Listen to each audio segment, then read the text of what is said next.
San Diego State, SMU to the Pac-12. Will it happen? When will it happen?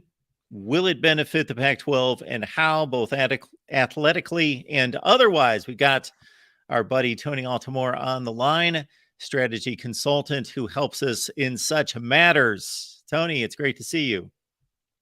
Great to see you again. Good to be back. Absolutely. And It's an interesting time. Absolutely.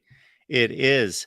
Tony, of course, for the last several months, the Pac 12 has been the center of the college football universe from a business standpoint and from a visionary standpoint of what the future holds and all the speculation concerning what could possibly happen, who could join the Pac 12. Of course, we're focused on these two particular schools for good reason, and we'll find out why. And then also who could possibly leave the Pac 12. And obviously, there's been much speculation about that. So, as always, we want to get to the truth. And we want to get to when there is no necessarily truth, we want to get to the most likely scenarios and the facts and the information that's meaningful. So, San Diego State and SMU, in regards to what they bring to the table. Of course, we just saw San Diego State make a Final Four run in men's basketball.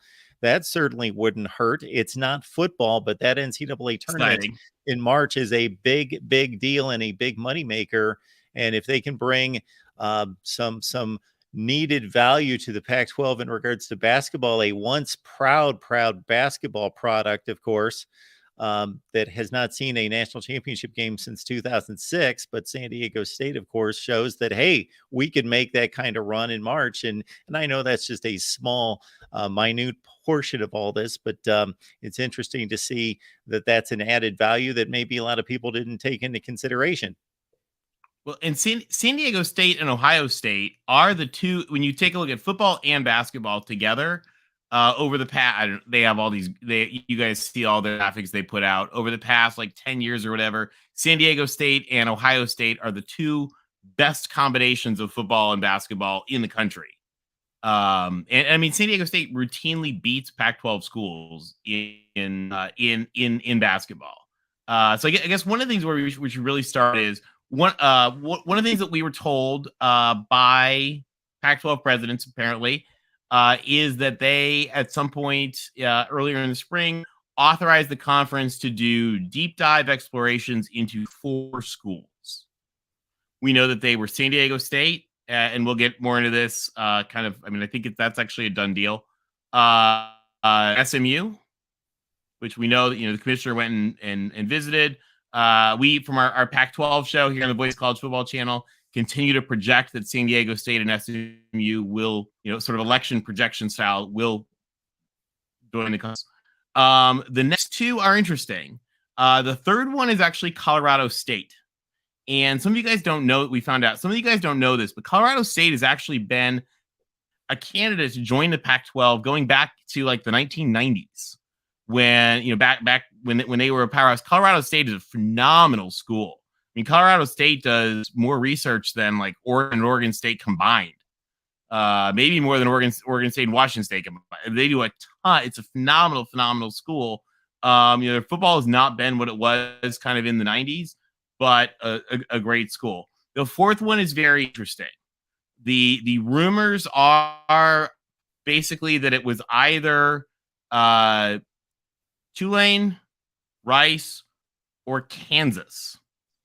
I don't know which of those 3 it is. I've heard all, people sort of source it. I don't want to say sources. That's a stupid, fake Big 12 word. It's sort of been ruined for the world by some of these fans lately. But contacts have at all of those schools have sort of claimed that it's them. I don't know which one it is. Those are all certainly schools that have previously expressed wishes to join the Pac-12. Several of them have previously applied before. We don't know which one it is. I don't think it's going to be either of them. Folks, John Wilner, John Canzano, guys who know most, Stuart Mandel, a lot of them have talked about this. Wilner, even today, very much continue to project that San Diego State and SMU will be probably the 2 12. Got Tony Altomare on the line, strategy consultant that joins us on a regular basis and hosts our Pac 12 live chat show for most of the season. And we appreciate Tony stopping by. I thought that this was an apropos time to attack the topic because, of course, San Diego State and SMU have been front and center, and there have been strong indicators all over the place of why they will be the new members of the Pac 12. Do Should we we? talk about San Diego first? Yeah, let's talk about San Diego State and what they bring to the table. And as you mentioned, strong football product that's won 3 conference championships since 2012, and they're playing in a brand new football stadium as well. Well, and not so. Things about San Diego State is, first of all, let's talk about why they were never in the Pac-12 in the first place, because they are 30 years ago. But they were sort of a victim of circumstance that now makes them very fortuitous based on the circumstance, and that is location. So as of the southernmost Pac-12 team in the state of California is Stanford. So for the bottom 6 hours of the state of California, from a driving standpoint, there's no Pac-12 team. San Diego State is the only available major football program in all of Southern California right now. And Southern California is a tremendously important strategic area for the Pac-12 in terms of presence for not, and when I say recruiting, I don't care about football recruiting, because football recruiting is whatever it is today. Is this whole, like, you hear a lot of people talk, oh, well, this is important for recruiting. Yeah, not really. What it's really important for is having a presence for student recruiting. So every school in the Pac-12 recruits a tremendous amount of their student body from Southern California, and a tremendous amount of their alumni are in Southern California. Their donors are in Southern California. Having a presence in Southern California is strategically essential to the Pac-12. One of the things that, so we actually, Mark, I don't know if you remember, we talked about this, I think 2 days, day after USC and UCLA left. And we said the Pac-12 would probably want to continue to have some presence in LA even. And when they played, George Kliakov then went on and talked about at meetings about, well, maybe we'll play games at SoFi. So having that strategic presence in Southern California is tremendously important. Arizona State just opened a campus in LA. They took over the old LA Herald Examiner building, really cool historical building. It's like ASU California Center. So strategically, that presence in Southern California is essential, and San Diego State is the option. Now, under the old TV deal, under the old sort of TV world, USC and UCLA being in the Pac-12, the Pac-12 already owned the Southern California TV market, including San Diego. And so San Diego did not add any financial value, as silly as that sounds, because they already had all the TV homes and the cable package. San Diego didn't add $1 of value, and so that's part of why they weren't there in the first place. Now they add a tremendous amount of value, not only just financially, probably with how their TV deal is going to work out, but most importantly, strategically, they add that huge element. And then as far as fit goes, athletically, so first of all, San Diego State is already a member of the Pac-12 in a couple of various sports. So it's not really new to them. They'll probably move from being an affiliate member to a full member. Academically, San Diego State is a phenomenal school. Now, people, like older people, realize that San Diego State has, assuming they join the Pac-12, they will be the third most elite school as far as admissions goes, behind only Stanford and Berkeley. They actually have more competitions than Washington, and San Diego State has more competitive admissions than any school in the Big 12. So it's a phenomenal school. And part of the whole weird structure of California, the California Higher Education Master Plan of 1960, is that the Cal State schools do not issue PhDs. They've now amended that. They can give, I don't know, they give them like 10 or 15 a year. It's something, it's a tiny, so they don't have the level of and degree, even though they do a lot of research, they don't quite have level of graduate research because they're not having PhD students. So San Diego State, when you look at their ranking, they rank anywhere from 60 to 50. So it's sort of like they're, depending on your metrics that you want to use, they're kind of like very similar to Washington, which is really good, or very similar like to like Oregon and Oregon State, which is also good, but not like, not quite as gangbusters academic in the rankings, because they get dinged for that and not having graduates, not having PhD students. But at the same time, because they don't, you're not really worried about it. And they are they should be getting their R1 designation probably this year is one of the rumors. I don't know, we'll see.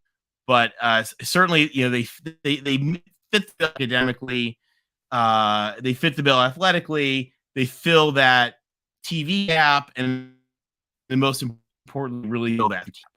So it is as no break can come, and certainly this Final Four run, I think, really just helps them. Again, we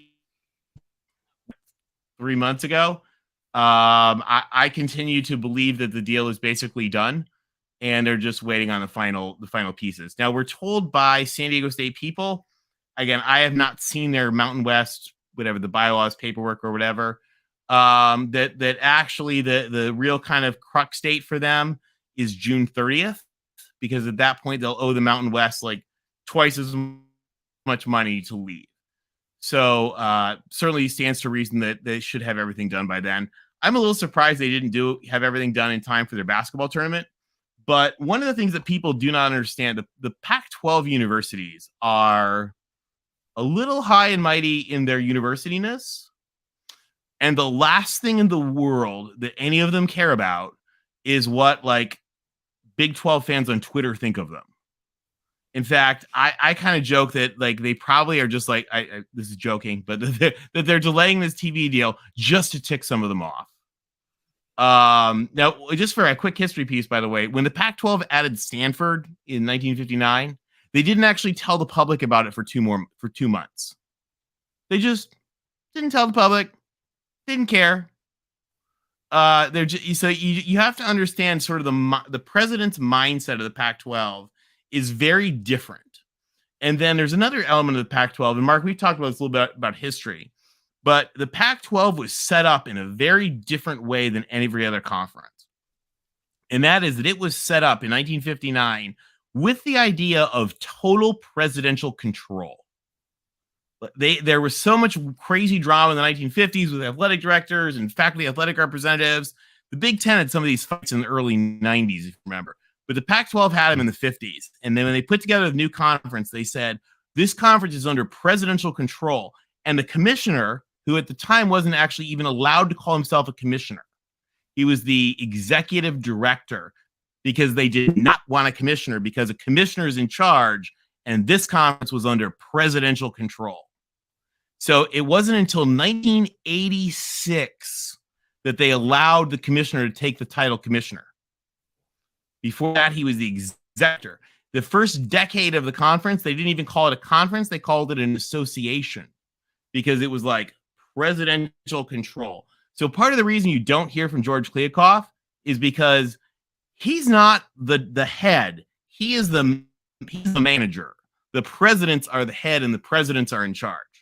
And so that's why you always hear us talk on our Pac-12 show about this, because in other conferences, they want their to be like a carnival barker.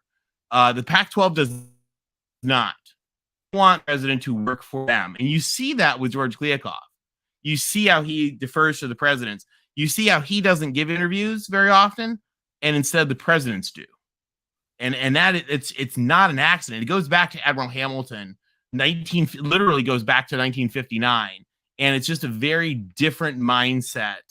I actually think with the Big 12, Bob Bowlesby, by the way, was the Stanford athletic director before he took over as Big 12 commissioner. He was a lot like that too. He was much more kind of in the background, but the Big 12, they lost their figureheads with Texas and Oklahoma, and so now they want a guy out there sort of being P.T. Barnum troops. which is very different from the Pac-12. They don't want that. The other thing that they want the spotlight on the schools and not on the conference. And it's just a very different mindset. But again, it goes back to 1959. And I think you see that in how they handle, like, it's about the president, and the presidents don't care what like random sports writers think. And that maneuver that you alluded to back in 1959 that may be taking place now is obviously going to have far more impact in this social media age, and withholding that kind of news. Just think about it, anybody out there, that if in the end you're going to have the victory, and you've had taken a lot of shots in social media and otherwise, then it becomes even sweeter if you really want to play the game well, that you hold off maybe announcing for a little bit. And the other thing, by the way, guys, I personally think it's kind of dumb. Like, I joke that the Pac-12 is taking its like social media strategy from the NSA, of just saying nothing and don't care what it thinks. And my Tony opinion is that that's really dumb. I've actually tweeted at them to be like, you guys, there's actually a PR firm in DC that I think they should hire to fix this for that, because I think they should be firing back. But their attitude is, we are Stanford, or we are the University of California. I don't know if you guys know this. The University of California itself as a whole does something like 8 times the amount of research as the entire Big 12 added together. So like they're not, like, again, Big 12 Twitter, like, these are people who have protests outside their offices. They've got faculty up in arms about this. They've got fundraising people dealing with this. They've got massive multi-billion-dollar healthcare systems that they're the CEOs of, and just they really don't care what Big 12 Twitter thinks. And I think you see that in that go ahead. I'm sorry, Tony, you're breaking up, and so I apologize stepping on you. So hopefully, oh no, sorry, no, you're good. And I think you're obviously getting to the crux of what the issue is in terms of public debate, and that's the academic portion of this versus the athletic or football portion of this, and which wins. And I think what people struggle with is, number one, they're football fans, they're sports fans, so they are fixated on that. And I get it. Look at my channel.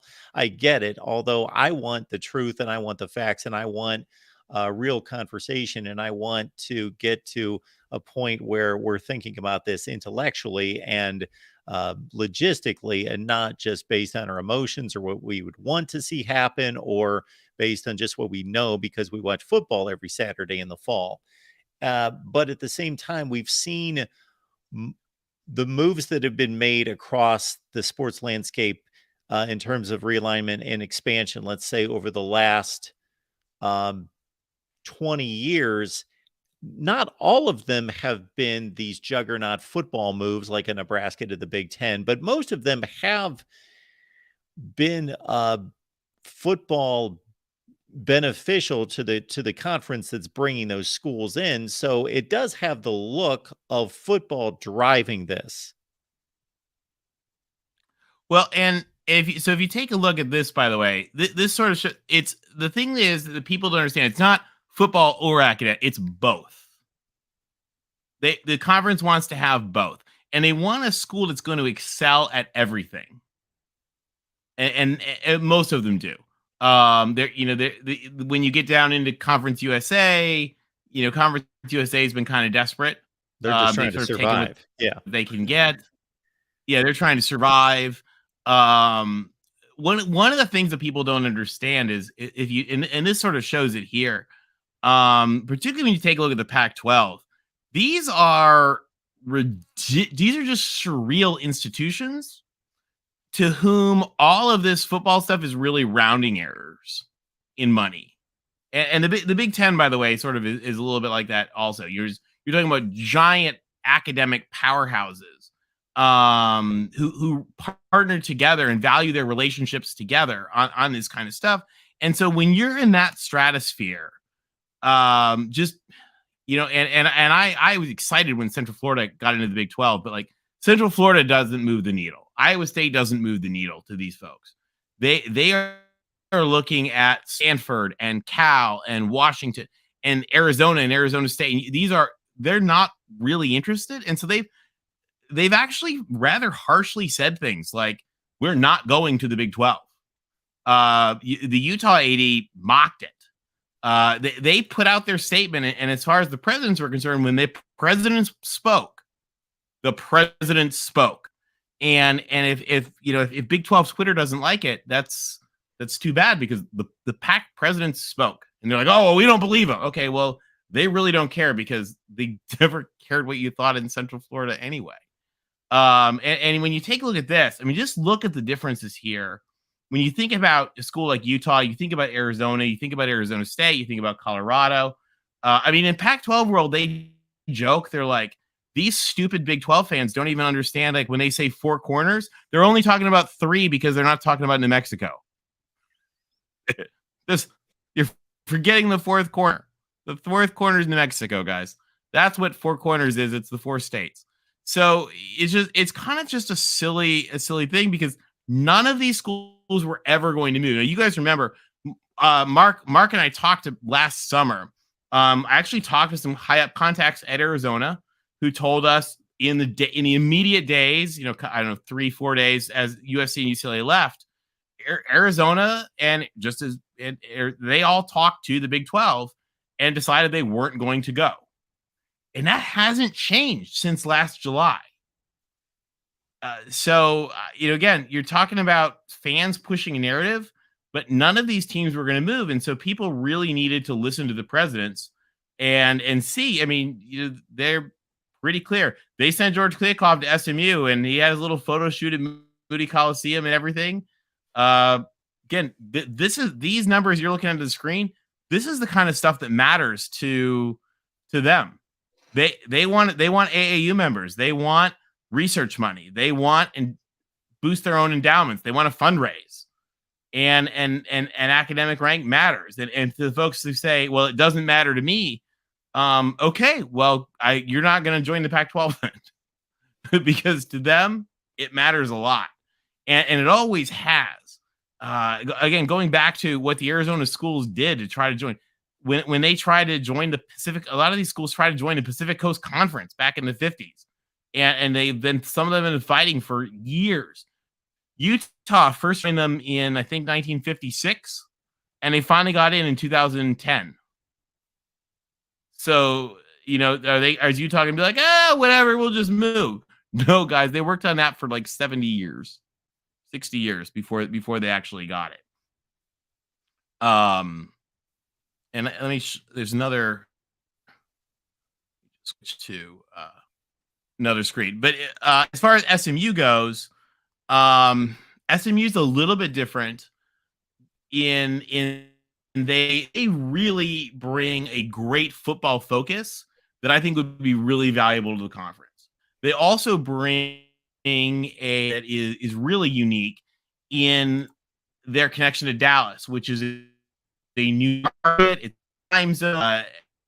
Really brings a lot to the conference. Now, one of the things about SMU, just to be clear, SMU is an independent school. They were formerly affiliated with Methodist Church. They are much like USC, Duke, and Syracuse are, former schools that were run by the Methodist Church and now are completely independent. SMU is completely independent. They actually went to court because the Methodist Church didn't want to go. So they are an independent school. Now, the Pac-12 does not have a problem with schools itself. In fact, the original Pac-12 were to include a Catholic school, and enough. USC is a former Methodist school. You need to meet the Pac-12 values that involve things like acceptable inclusion, meet the Pac-12 values of academic freedom from dogma in the curriculum. Things like that are tremendously important to the Pac-12, especially things like academic freedom. So a couple schools that do not have academic freedom for their faculty. None of those schools will ever be considered for Pac-12 membership. One of them is really bitter about it. A couple of them are the other side of the country, so it really doesn't matter. But it's a mindset of, you more so than anything else have to want you as a school, because remember, when they go to admit somebody to the conference, they are putting someone in a position to vote who is going to vote to affect their students. And that's true of any conference. So, for the Big Ten, one of the things when people look at the Big Ten and they were like, USC and UCLA, like, what people don't realize is USC and UCLA are very tight in with the Big Ten presidents. They fit what they want for universities. And so this is here. You look at somebody like San Diego State President Adela Torre, phenomenal university leader, also has 3 degrees from Cal Berkeley. She's kind of exactly what you want in there. SMU's president has been there for 30 some years. Tremendous. Again, somebody that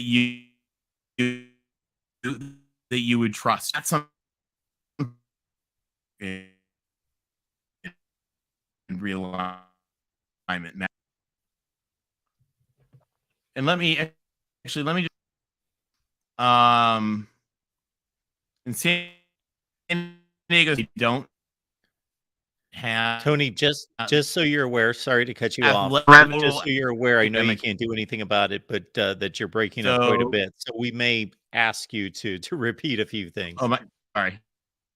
No, you're good. So go ahead. So internet is being sketchy tonight. I must have Joey's internet somehow.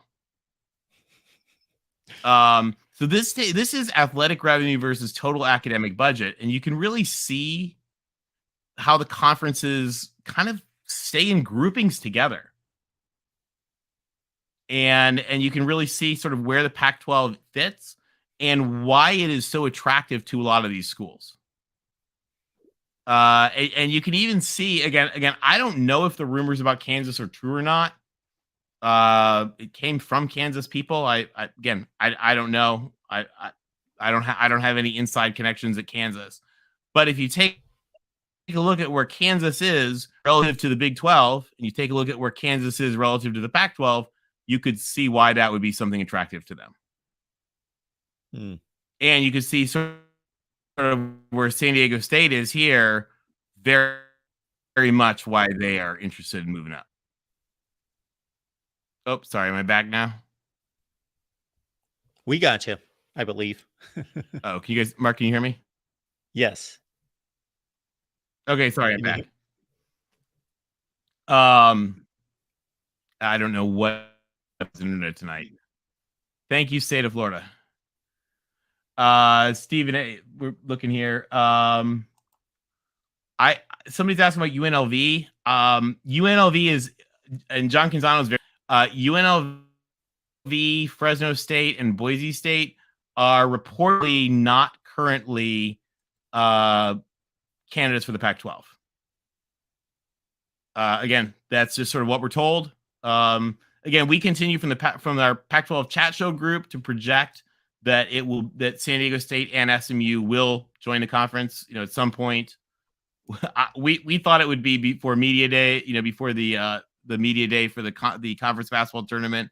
It now seems like it's going to be sometime, maybe May, maybe even early June, sometime before June 30th, supposedly. But so I guess it really doesn't matter who the other ones are. But we're told that it was not UNLV, that there have been no conversations with Fresno or Boise. Tony, do you think that the Pac-12 media rights deal and the finality of that getting signed is affecting the timing of SMU San Diego State? Yes. So I think that so one of the things that they've said is that they are not going to announce the expansion until after they announce the media rights. And I think that that's three reasons for that. The first one is just sort of their own reasons and process of them saying, this is the order, we need to get everything hammered out. We'll make the final vote and then we'll do the expansion. The second reason that I think they're doing it is because, darn it, they said presidents, and when they say they're going to do something, they do it. That's just, I think, just from an attitude standpoint, their view. And the third reason, which I think is the most important, from the standpoint of somebody who's put on like big events and stuff like that before, you want the event to be about the new school. Like the announcement at San Diego State, when San Diego State joins the Pac-12, it's going to be a monstrously important day, really for the entire California State University system. Again, going back to that higher education master plan, going back to 1919, when the UC Regents did something really shady and seized two of the normal schools from the Cal State system and took them and made them UCLA and UC Santa Barbara. Like, there have been these conflicts for a century, and the bringing of San Diego State and Cal Berkeley together is going to be really important to the whole state. Like, the symbol is monstrous. To San Diego State fans, as they join the Pac-12, it'll be really important. And so you want that to be about the schools and not a million like Dennis Dodds like raising your hands and asking stupid questions about the media deal. So from that end, I think it's important that you sort out your media stuff, even though everybody knows you're going to add San Diego State and SMU probably. How much, because a lot of people believe that this is a huge factor, how much, or if at all, does this media deal affect what could happen to the Pac-12, whether that's incoming members or outgoing members, which of course you have just settled in terms of nobody's leaving the Pac-12. But I got to think that, and the presidents have settled that. I got to think that the Pac-12 in each individual school, Tony, has some type of line in the sand, or at least they're hoping for a certain number to come back. So the number actually is fairly irrelevant, being brutally honest. And you even heard the Arizona State president say nobody's going to leave for a few $1 million, because part of the whole integration of what's called the PAC ALC, whatever, the Academic Leadership Consortium, whatever they call it, where they actually pool research support services and a lot of that kind of stuff, matters so much more to them than anything that has to do with the conference money. Because again, you're talking about hundreds of millions of dollars, not like a few million here and there. So the number is fairly irrelevant. Like, it's going to be fine. They continue to say, and again, I'm not in the rooms, I'm not in negotiating rooms, I don't pretend to be. I will tell you that, Dennis Dodd, those people are absolutely not in the rooms. The presidents continue to say that they're going to have a higher number than the Big 12 anyway. Whether they do or not, fine. Again, we've talked about this on our PAC show. The number doesn't really matter because it's going to be fine. It's not going to be zero. Again, remember that the Big 12 only gets $20 million per school to add, and it would cost a Pac-12 school about $4 or $5 million a year in travel. So extra if they join the Big. So you're talking about, can you beat 16? Yeah, you can beat 16. Can you beat 32? They say yes. I don't know. We'll see. But there is no, the line in the sand number is a pretty irrelevant thing right now. Because again, you're talking about presidents who think in billions and Big 12 fans who think in, pennies. So nobody's going to trade the $200 million of research ties that are linked to Cal's research support services for a nickel of nonsense from Ames. Now, so of course, Tony, on the other hand, the fear 12, and Big 12 fans do not understand this, but the fear in the Pac-12 is that Cal and Stanford are somehow going to find their way into the Big Ten. Yes. Notice I did not mention anyone who has 0 national championships, but the fear is that Cal and Stanford are going to find their way into the Big Ten, and that would destroy the Pac-12, because that, remember we talked about the importance is the tie to the state of California. And the Mhm. importance is the research support services that they share and pool that are tied particularly through Cal Berkeley. And the prestige that comes from Stanford, the presence in the state of California, I mean, just everything about the conference, the nexus of power of higher education in the West Coast is in Berkeley and Palo Alto. So And Tony, one of the so the fear is sort of like Yep, sorry, go ahead. I'm sorry, Tony. I'm because of the delay or the lag. I'm. It sounds like I'm cutting you off. I apologize. Uh, No, not at all. so before we move on to, I want to hit a point that you're hitting on here with Stanford and Cal. But before we do and leave the Pac-12 media rights part of the conversation, I got a point to make, and a half point and half question is, so obviously they still want to come out of this deal with as much money as possible, even though it's somewhat irrelevant. So, is it more important for the Pac 12 to establish itself on the right platforms at the right times? Is that more of the consideration that might be holding all this up and not necessarily a dollar value? I don't know. What we're sort of been told, and again, I'm not in the room. I sort of we sort of go with what we're told. Is that the process is really slow because particularly we were told that it's probably there's Amazon or Apple, one of the two will probably play a big role in this of some kind, and that they are just really slow in how they do things. I'll tell you who else is really slow in how they do things: the Pac-12 universities. They go at the speed of universities. I mean, the president of Arizona is in Kazakhstan for 2 weeks. Opening a new like Arizona campus in Kazakhstan. So, if that sort of says something about the speed that these folks are dealing with things, this is not their number one priority. It's probably not their number 10 priority as presidents. And so it's getting done, but it's getting done at the speed that they get it done at. As far as whether I think that there's a lot of sort of overplayed pearl clutching and hand wringing from people that are not Pac-12 fans. They're gonna put it on a platform that's gonna be fine. I mean, the real sort of takeaway I think that we see when we actually read from folks that are talking to people in the room. Dennis Dodd's not talking to anybody in the room. Brett Yormark not in the room. Is that they'll be is that they're expecting they'll be fine. I don't know exactly which platforms be. I mean, remember Pac-12 used to have games on USA. Those were they did a really good job with those. We believe that ESPN will probably play a role. We believe that at least one of Amazon or Apple will probably play a role.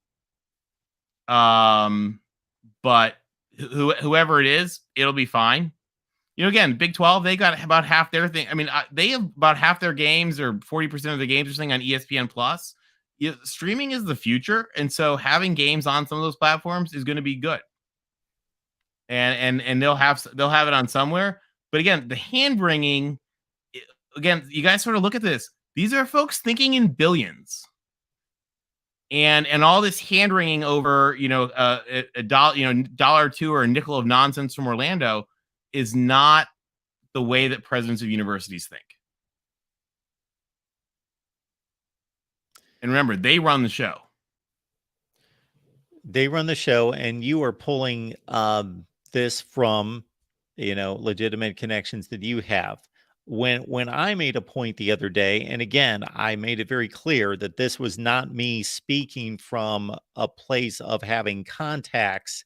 This was just me saying, this is what's typically true of negotiations, number one. Number two, this is also true of this situation.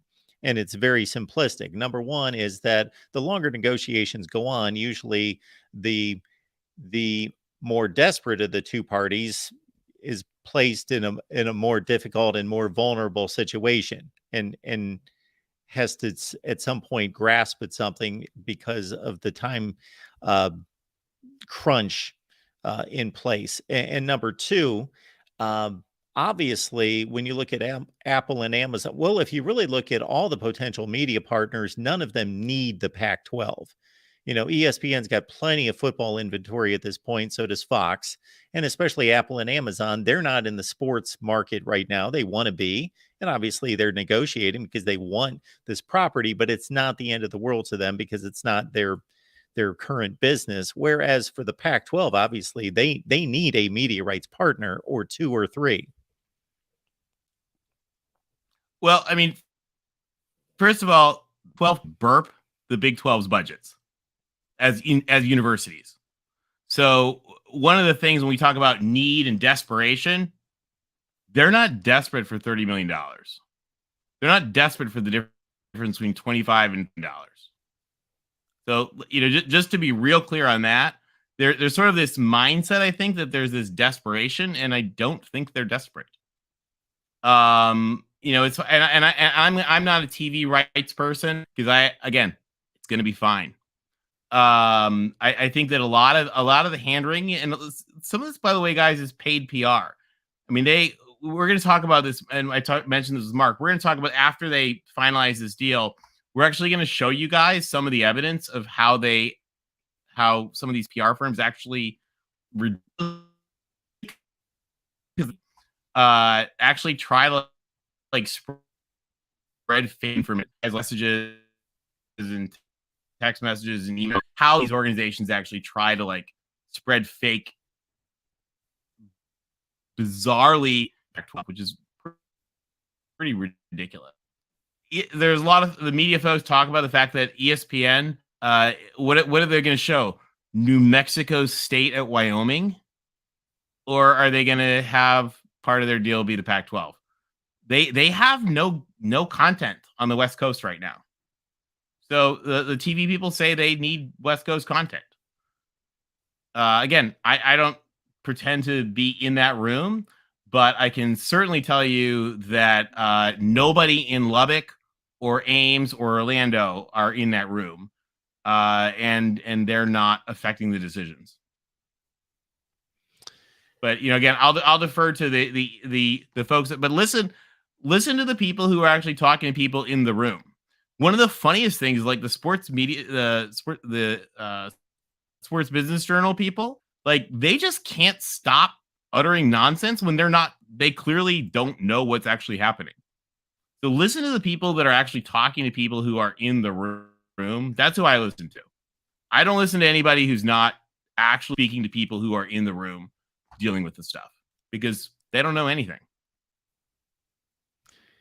Tony Altimore is here, as he typically is when I need him to clear up on and get to the facts and get to the truth concerning the situation. And of course, with SMU and San Diego State being talked about heavily for months and months and months, and considering San Diego State's recent run to the Final Four and the national championship game, and of course, the media rights deal still being anticipated to be completed at some point here. Thought it would be a good time to grab Tony and have him clarify some of these things concerning specifically San Diego State and SMU. And we appreciate Tony being here. Tony, back to Cal and Stanford. Yes, that move to the Big Ten fascinates me. And well, that's the fear. I mean, so the Big Ten has been super clear that they're not taking anybody. And the Big Ten is also commissionerless. There's 3 Big Ten schools that don't have presidents right now. And the Big Ten cannot state more clearly. I mean, you guys hear Jim Williams, who's been very active on Twitter. He's a great guy. Actually supposedly talked to some Big Ten people who reiterated once again, they're not taking anybody. The Big Ten could not do anything more than put out a giant flashing closed sign on the front of its headquarters in Chicago. So no one is going to the Big Ten. And John Wilner talked about this a couple months ago, where he said the fear of the Pac-12 is not the Big 12, because none of them are interested in actually going to there. The fear of the Pac-12 is that they would lose, particularly Cal and Stanford, to the Big Ten. And the Big Ten has said that's not happening. Certainly not at least not in this media cycle. So that's not really a fear that is going to happen, but it is a fear that sort of resides in the back of in these folks' minds, and it's part of why they don't just come out and say like they're not going to say first of all, they don't say nasty things about their colleagues. Presidents work together. These presidents probably are the ones that put a kibosh on some of the nonsense, but these presidents work together, and so they're not going to say nasty things about the Big 12. But they're not interested in going, and that's why they've said we're not going to the Big 12. You saw the president of Arizona State say we've never had serious conversations about actually moving, and none of them are going to move. But the fear, and this is a big thing to remember, guys.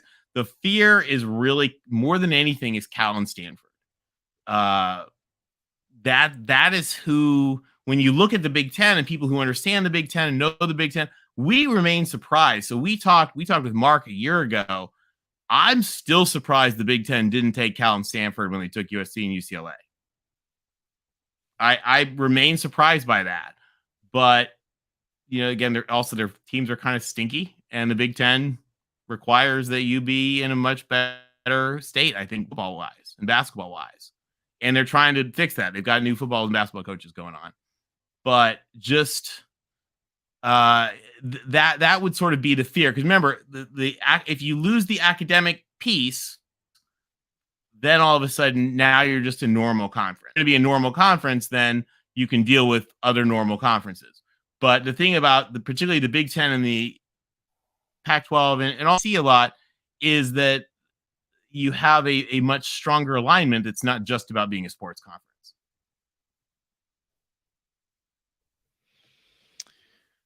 All right, folks, appreciate you being here to talk about possible conference realignment and expansion. And of course, we wanted to start this discussion and have with San Diego State and SMU, which we believe is going to happen.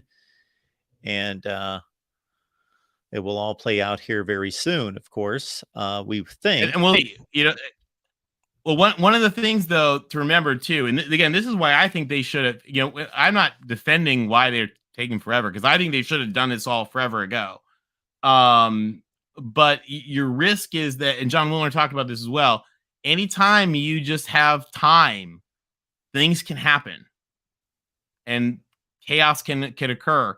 So the sooner they get it done, the better. And I'm going to be a bit redundant here, but just to clarify, SMU and San Diego State, this rights deal does not necessarily mean a whole lot to them either in regards to comparing the billions of academic dollars versus the millions of athletic dollars. So much like the stance that the Pac-12 universities are taking. Well, and for SMU, for any of these folks, they need their shot. They want to get into the club. SMU. SMU is like, the characters on Dallas all pretended to go to SMU. The real life people Dallas is based on all went to SMU. So like money is not the problem money's never been the problem for SMU, but SMU needs the shot. And personally, I hope they get it. I think they'd be a great fit for the conference. I hope nothing goes wrong for their sake, for all my friends from SMU's sake. And same with San Diego State. I mean, these are two schools that both deserve their shot. Hey, Tony, here's a question coming in that you have addressed in the past from Shoelace Sooner. What are the actual rules to stay a Power 5 conference? I don't know the details.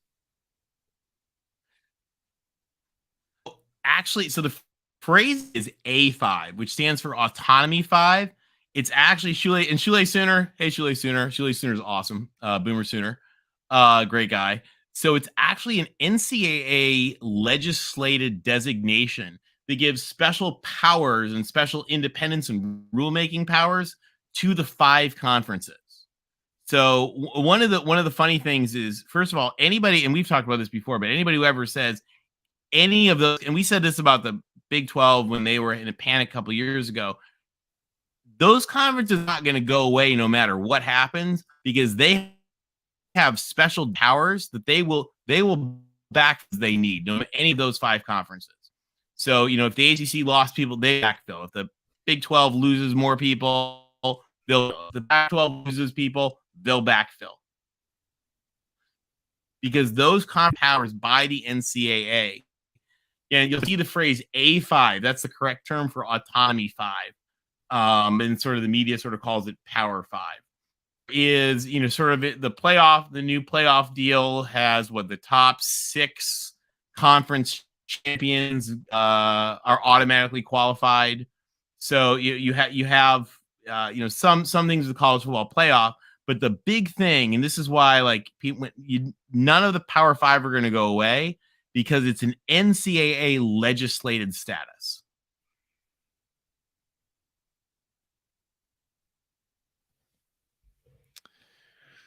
All right, everyone. We appreciate you being here at the Voice of College Football. If you have any particular questions to ask Tony or myself, please leave them in the chat.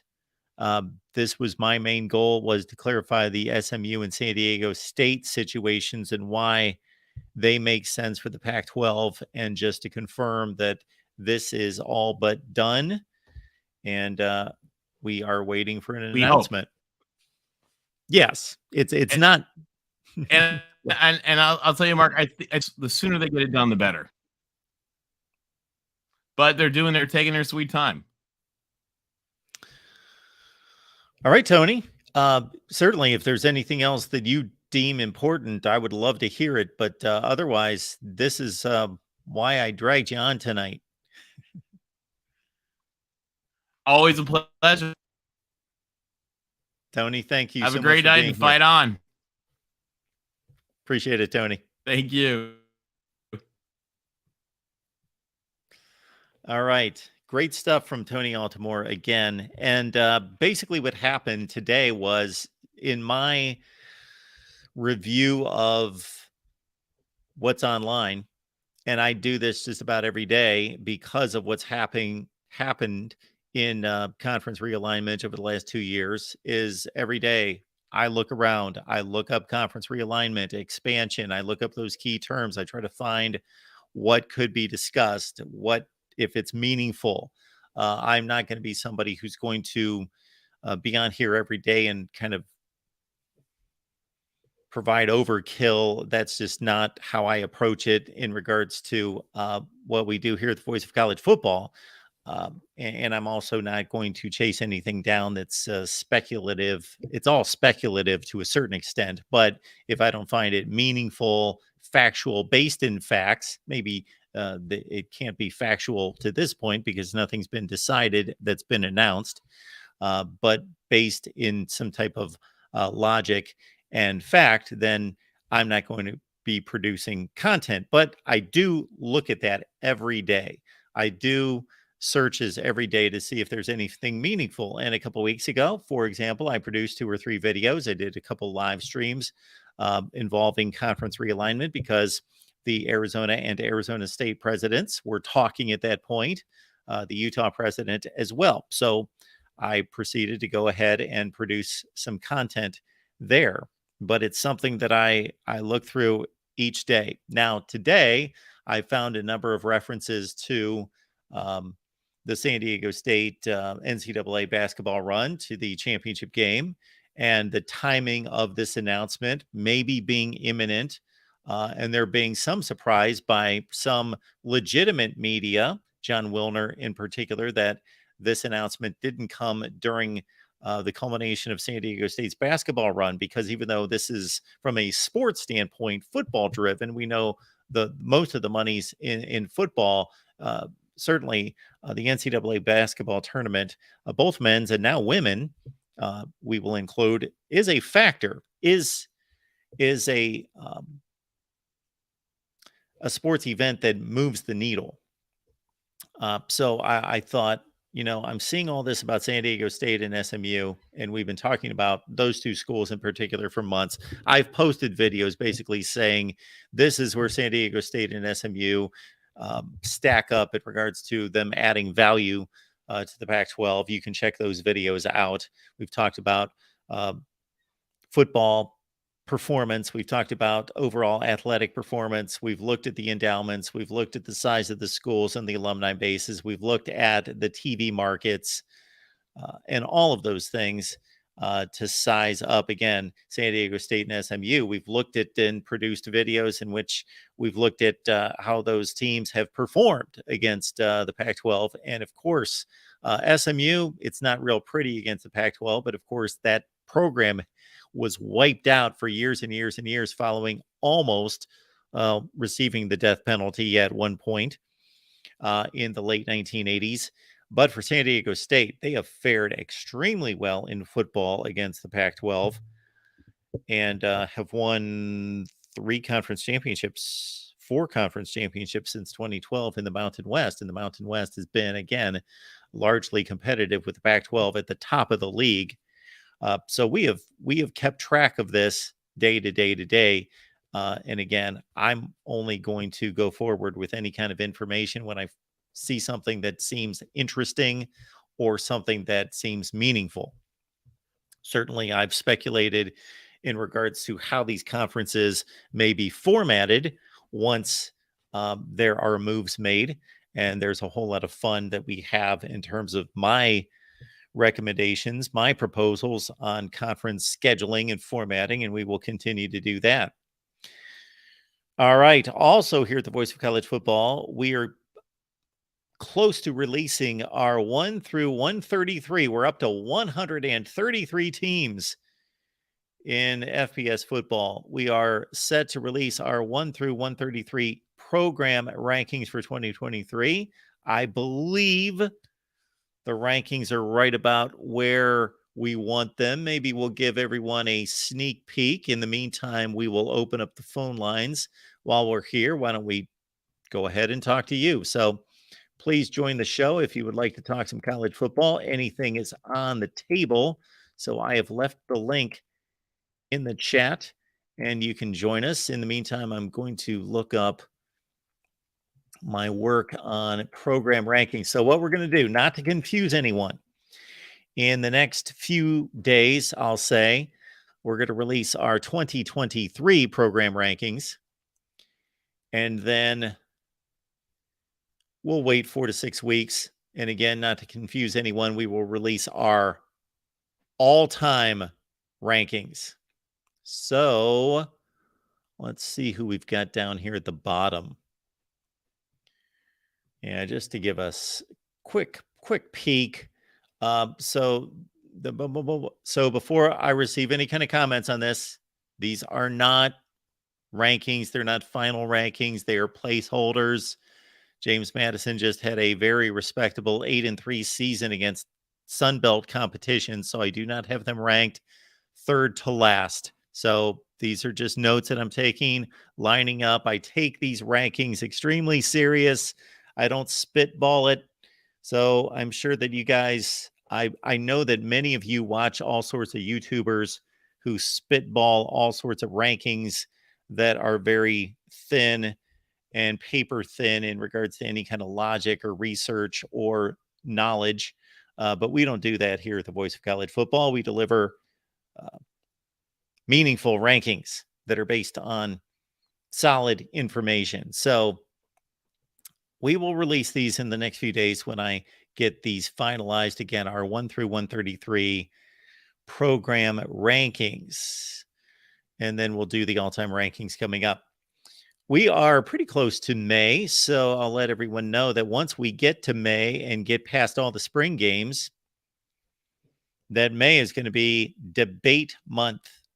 It is going to be the great debate month here at the Voice of College Football. So if you have a college football debate that you would like to hear waged here at the Voice of College Football, bring it.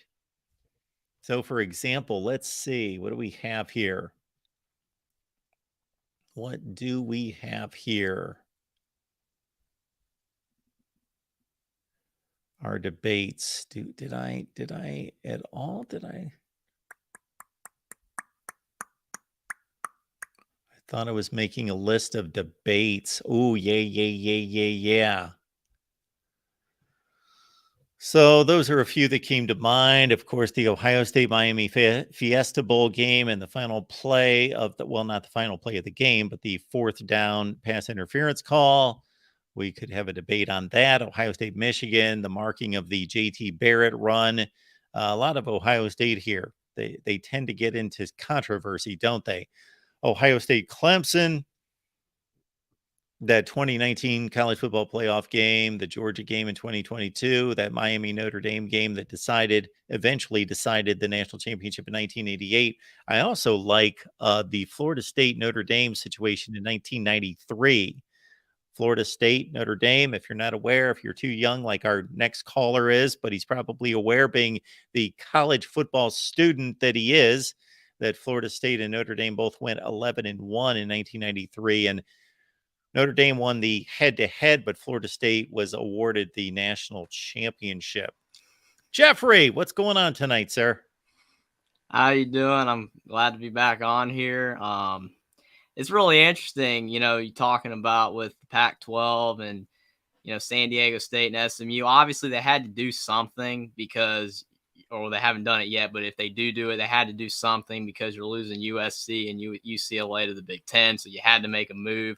But I've always thought it was interesting, like with the ACC, they're the Atlantic Coast Conference, but you have now Notre Dame and Louisville, and now you've got Notre Dame. Notre well, Dame. In They don't basketball. Okay. In basketball, We other don't talk sports. about basketball here. Well, I know, but and then you've got the Pacific Coast, Pac-12, and now you've got a Texas team. That doesn't make sense to me. I mean, I know it's branding, so you can't change it. Just like the Big Ten's now the Big 16, and then the Big 12's been 10 teams for years. It's all messed up, but still, it should not be the Pacific, Conference if you have a Texas team. No, and that's something that by now most of us have kind of corrected in our thought process, because anytime we've kind of dreamed of a realignment and expansion, you think geography. That's the first thing I still have to correct myself and think, you know what? No, it's almost wide open now. There has been talk about the Big 12 running out to UConn and grabbing the Huskies, and all, in Tulane, of course. Well, Tulane, shoot, if they're going to go to Florida, they might as well go to the Northeast and grab Connecticut. So it's all out there on the table. And really, the first glimpse we got of this, Jeffrey, if you recall, was Boise State being wooed by the Big East a long, long time ago. Yeah, that's insane. That should never happen. Shouldn't even be thought of. Yeah. I mean, you had Louisiana Tech in the WAC for a long time, the Western Athletic Conference. That didn't make sense either. And they had to travel all those places to play all those teams. I gave a sneak peek, and since I certainly respect your evaluation of these teams, once I release this 1 through 133 program rankings, I'll be curious to get your thoughts. And again, I don't want to unveil too much, and I know I'm going to have somebody that's going to grab hold onto these rankings, because these are not released, folks. So don't say, oh, they shouldn't be 127. Okay, I haven't finished it. I'm just taking notes right now. So anyway, but I love doing stuff like this. So I'm eager to get this released and get some feedback, and we'll release the video, then we'll do a live stream, and we'll have people call in and let me have it. I think that, people love rankings anyway. It's something like in our heads about ranking teams, programs. It's just wired for football fans and basketball fans. They just love that. And no ranking's perfect, as you've pointed out tons of times, especially the AP. The coaches poll, they're flawed for sure. They're not even close, especially the preseason rankings. So I've always thought, like your top 25 that actually makes sense is one of the best because of the way you do it. It's very objective. It's not perfect either, like you always say, because there's no ranking that's perfect. So everybody's always going to debate and complain about it, but that's what makes rankings great, is because people can debate and complain about it. Looking at this right here, what you've got, I like the rankings. They're very objective for sure. You got to give more props to like an American Conference team with South Florida. That league actually was tough this year versus UMass. UMass was horrible. So that's why the 2-1 and 11s aren't next to each other. So it makes sense. I think they're very good. Again, these are not final rankings. I'm just showing people my work a little bit at home. These are not, do not take these to the bank. They are not completed. I'm sure that I still like them. This is just a sneak preview for everyone. just to Mhm. get people pumped up and excited to debate that. Oh yeah, the chat's probably going crazy right now about it. I mean, I think that you look at a team like UConn. I think that they're even though they were 6-7 and they didn't do good in the bowl game. I thought they were really impressive. Jim Moore did fantastic. So that was a good improvement there. I think a lot of people get confused with how some people look at a team and they don't know like their history or how bad they've been in a long time. So it's kind of like if you look at Nebraska, if Matt Rule can get Nebraska to 8-4, for a lot of Nebraska fans, it's not a big deal because Nebraska's supposed to be that good. But that would be huge considering how bad Nebraska's been for the last decade. That would be a major accomplishment. I Sure. think it would be a decent step if he could just get them to a bowl game. They went Mhm. 4-8 last year. They have not been to a bowl game since 2016. This is going to be 7 seasons coming up. Get Mhm. them to a bowl game. Yeah, Nebraska football, I have a big soft spot for them because to me, everyone compares Indiana basketball and Nebraska football because they went down around the same time and they literally have had some of the same streaks. Indiana basketball hasn't been to the tournament since 2016, which they've gotten back. Nebraska football, get back to a bowl game. I want to see Nebraska back in a bowl game or Indiana football. That'd be nice as well, but maybe that's more of a stretch, but who knows? But back to the Pac-12, I mean, I think that San Diego State, that makes complete sense, obviously, for the Pac-12. It's in California, and it's a great program, like you said as well, and everyone else has mentioned. Them and Boise State are at the top. Both are fantastic, so I completely agree with that. SMU, again, because like you said, and I've just geography, I wish the geography was the way it used to be where it made sense. So just SMU to the Pac-12 doesn't make sense, but I do get it because, like you said, so many famous people have graduated from there. They have a lot of money. I mean, the scandal in the 80s was insane. I mean, everybody knows SMU. So, I mean, it's a good move for what they need right now, but it just geography-wise makes no sense. And I'm going to miss SMU being around other teams that they normally play. It's just going to be kind of messed up than playing Oregon State and Stanford. Yeah, it's going to be crazy to think about. Yeah, the Pac-12 making its way to Texas, but Mhm. yeah, we're already seeing this all over the place, and of Mhm. course, the Big Ten, coast to coast here, starting next fall.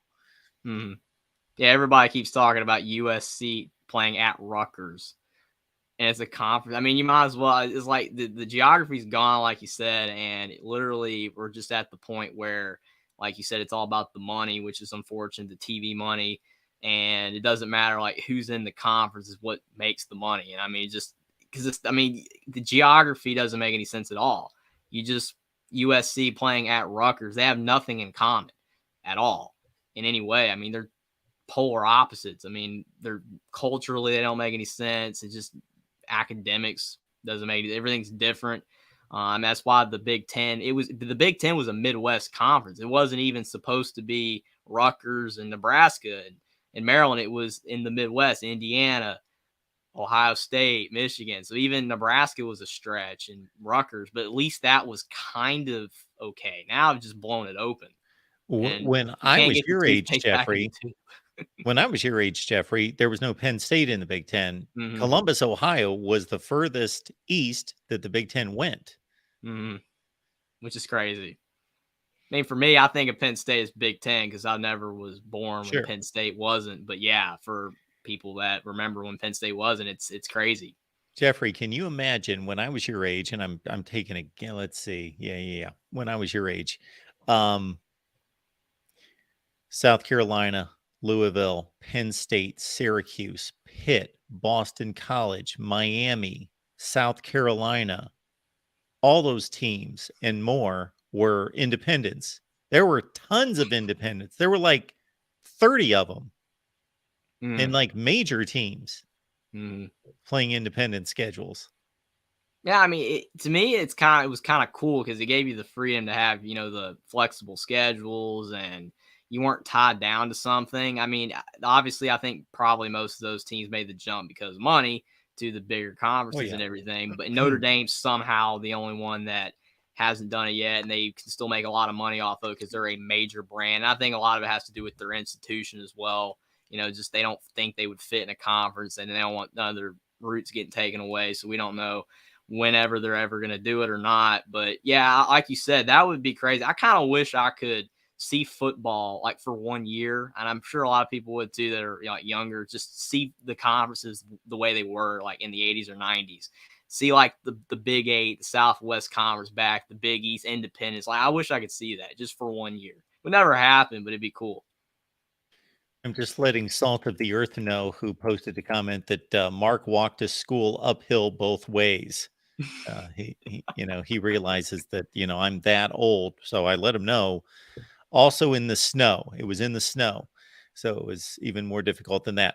I love the idea that Mike has here. I just jotted this down. I think this is great. So I did post a video a few years ago that, again, I love doing these kind of videos, Jeffrey. I did a video where I looked at every elite program and the last time they were down. And I defined what that meant to me. And so, you can come up with your own definition, but mine was that there at least had to be a 3-year period when they weren't competing for the conference championship. And when I say competing, I meant like in the last 2 weeks of the season, they were out of it. And I did a video and I took Ohio State, Michigan, Florida State, anybody who's been elite in the last 20 or 25 years. I took about 10 or 12 schools and looked at the last time that any of them were down. Mike's idea is do a video on all the lowest points in each Blue Bloods history. That's actually an interesting thought for sure. I mean, Ohio State's is a while back. It's been a long time since they've been bad. Unless you count the Luke Fickell year. But that's only 1 year. Like I don't consider like 1 year. Yeah. Like when you're top 5 in the country and winning the Sugar Bowl and going 12-1 like Ohio State did, and then you go 6-7 because Luke Fickell's there, and then the next year you go 12-0. Like that's not being down. Like that's 1 year. To me, that's at least my thought, that I came up with a 3-year period. And if you go by that definition, most Ohio State fans would say Ohio State was down in the late 80s because they had some marginal seasons. But even then, Jeffrey, they didn't go 3 consecutive years without playing for a conference championship the last weekend of the season. You would have to go back before Woody Hayes into the late 40s. The last time that they were down far enough to not be playing for a conference championship in late November. Yeah, Ohio State is probably the most consistent football program in history. Because you mentioned, Clemson was down for a long time before Dabo Swinney, and they really weren't an elite program before that. They had moments. Then you look at Alabama, between Barry Bryant and Nick Saban, they had some ugly years. They were really bad some years. And tons of other programs have had bad. USC, I know if Tim and Tony are in chat, are going to be mad. They've been bad for a while. Not Nebraska bad, but they've been pretty bad. But like you said, Ohio State is just the one program that just keeps churning out successive years. They're always good. And it's crazy. I just think that they've dominated the Big Ten. I mean, it's their league. That's why Michigan fans, again, I don't want to upset any Michigan fans, but you don't own the Big Ten yet.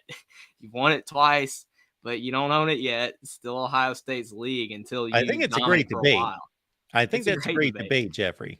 It's kind of like Alabama versus Georgia right now. Georgia's won the last 2 years. Have they taken Alabama's pedestal? But Alabama's been great for 15 years with Nick Saban. Is it taken away? It's even when Dabo did it twice, had Clemson taken it away. I still think it's Bama's for now. If Georgia keeps winning 2 or 3 more in the next 5-6 years, you can make that argument for sure. Braylon Edwards, I just saw this on Twitter a couple hours ago. He made a statement that Ohio State's program is falling apart. That was his quote. It's falling apart. This team missed a field goal or they would have won the national championship. I'm pretty safe in saying that. And they're falling a player's apart. Injury away from winning it. I mean, it's incredible. I mean, you think about Georgia this year. I said it all year long. The only 2 teams that could beat Georgia when Georgia's playing their best was Alabama and Ohio State. And that's true because Ohio State beat them, and then Marvin Harrison goes down. I mean, they were beating them, and then they lost. And then you look at Alabama; they could have beaten them on a good day. I don't think any other program could beat Georgia when Georgia was playing their best. I mean, they steamrolled TCU because Georgia just played their best game of their life. They just dominated from wire to wire. And it's unfortunate. I'm glad TCU made the playoff, but I mean, the talent gap's so large. That's why people like March Madness, because you get Florida Atlantic and San Diego State in the Final Four, because talent doesn't always get you wins. Alabama basketball, Brandon Miller went 3 for 20. But in football, when you have 5-star offensive and defensive linemen and they're coached up right, they're going to dominate the 3-star linemen of TCU. It's just no competition. Our buddy Ryan here, I've never seen him before, but Ryan, we appreciate you being in the chat, so thank you so much for that. I'm guessing Ryan's a SEC fan to be making this comment about Big Ten fans talking football. It's cute. I mean, I'm in ACC country, and my ancestors love the SEC. I mean, I've talked about, I'm kind of a team fan anyway. But I mean, Indiana has always been my soft spot team, and I like Carolina because where I live, and North Carolina and Alabama is my ancestry team. So I mean, I like a lot of teams. The Big Ten is just fun to talk about because they're always second fiddle to the SEC, just by a little bit. So it's just funny because everybody's already talking about the SEC. You got to prop up the Big Ten a little bit. I like the debate. That's what makes football and sports in general so much fun. Yeah, we were doing a show this week, and I had a handful of people trying to tell me that the SEC wasn't the best, and I just threw up my hands, Jeffrey, to say I would love if we could have this debate. I wish we could have this debate, but we can't have the debate because it's not debatable right now. It's just not debatable. And I will rip off any metric or stat that needs to be explained that the SEC is the best conference. And I'm not going to say it's not close, but it's not close enough for it to be debated. And what would have been great is if Ohio State would have beaten Georgia, and if Michigan could have won that game, then you've got an all Big Ten national championship game. And then I don't necessarily, because of that, think that the SEC would not be the best conference still, but at least there would be a huge, we could probably debate that all off season if that would have been the scenario. Oh, for sure. I think the biggest thing that makes the SEC just the best conference, because like you've made videos on it and talked about like the draft picks. That's not the be all and end all, but you look at the draft picks. The SEC dominates the draft, even at the bottom rounds. You just see an Ole Miss and Texas A&M. Texas A&M at 5-7. They were a bad football team, but they still were so talented. That's why they beat LSU by 2 scores. They were capable of being 9-3 or a 10-2 football team. They should have been that based on their talent. They didn't go that, but you look at the Big Ten, a 5-7 team in the Big. Indiana was 4-8. If you have Texas A&M on a good day play Indiana on a good day, that's a blowout from Texas A&M. They're going to beat Indiana badly. It's not even close. So I think that the depth of the SEC when those teams are playing at their best is not close. I totally agree, and it can't be proven, but I think any really logical college football fan who watches the games and who understands the game, at one point, I lined up all the teams in the SEC and the Big Ten from this past season, and they're really good games. They're really good matchups. And then the SEC, just the bottom of the league, when you're matching up Rutgers and Northwestern, like Northwestern was pretty much a high school team last year. They were awful. But they beat Nebraska and Ireland, though. They were undefeated. They did that. But they couldn't beat Southern Illinois State, whoever it was out of the FCS, or Miami of Ohio, while Vandy was technically tied for last in the SEC, and they beat Florida and they beat Kentucky, and they won 3 out of conference games, and they finished 5-7. Yeah, for sure. It's not even close. No, you start to get to those like 7, 8 spots in those seedings, and you start matching up like Mississippi State and Rutgers, and it's not pretty. It was so funny with Vanderbilt because when they did beat Florida and Kentucky, obviously I was so happy for Vanderbilt. I was hoping they make a bowl game, to get, back to some resemblance of decency for the program. But I mean, getting those 2 wins was huge, but it was so funny because so many people online were saying that Texas A&M was worse than Vanderbilt. And I kept saying, no, Texas A&M is way better than Vanderbilt. The talent gap is large. And then the next week, Vanderbilt lost to Tennessee. Like, 65-7 or whatever. And I was like, Yeah. there you go. Yeah. Vanderbilt's back. Yeah, Texas A&M, for as bad as they were last year, they never got like blown off the field. They're not losing games. I think that game was 58-0. They're not losing 58-0 to anyone. Yeah. Yeah, that was hilarious though. But yeah, I agree with you. The SEC is just from top to bottom is just more dominant than the rest, even though it is a great debate between the Big Ten and the SEC. But hopefully the Pac-12 can get things figured out. I mean, the Pac-12 and the Big 12 will never be able to match up with the Big Ten or the SEC ever again. But I do hope that they can find some semblance of being really solid, being, Power 5 teams. I don't want the Power 5 to go away, even though it is dead basically, where they're not actually equal at all. But I don't want them to be so bad where you can't even put them in the same league either.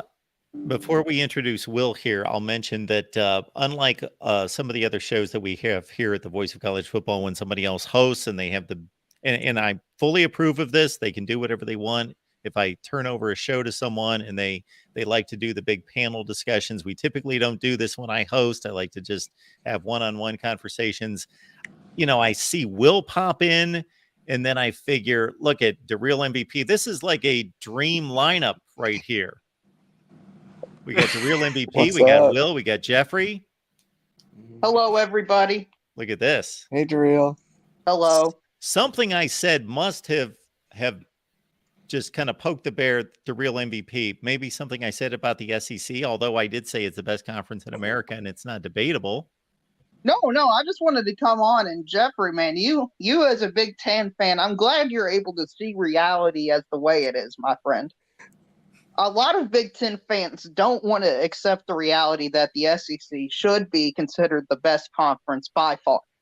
By far. Yeah, I know, Mark. I have little issue with Mark saying Ohio State and Michigan won that it would be close. No, it wouldn't, Mark. I'm sorry, it just wouldn't. It just wouldn't be close. Darrell, many times you get on here and your first point spot on, and then you just you lose it after that. You're telling me I did make this statement, Darrell. Now, believe me, you know this, that had Ohio State and Michigan played in the national championship game, there'd be a ton of Big Ten fans out there. And rightfully so, they would be justified, even though they may not be right, they would be justified to say, you know what, that's enough to say we're the best conference. If we've got two teams in the national championship game, plus they could say Penn State just won the Rose Bowl, that we're the best conference. And I wouldn't argue with them. I would say, if you size them up 1 through 14, I still think that the SEC is better.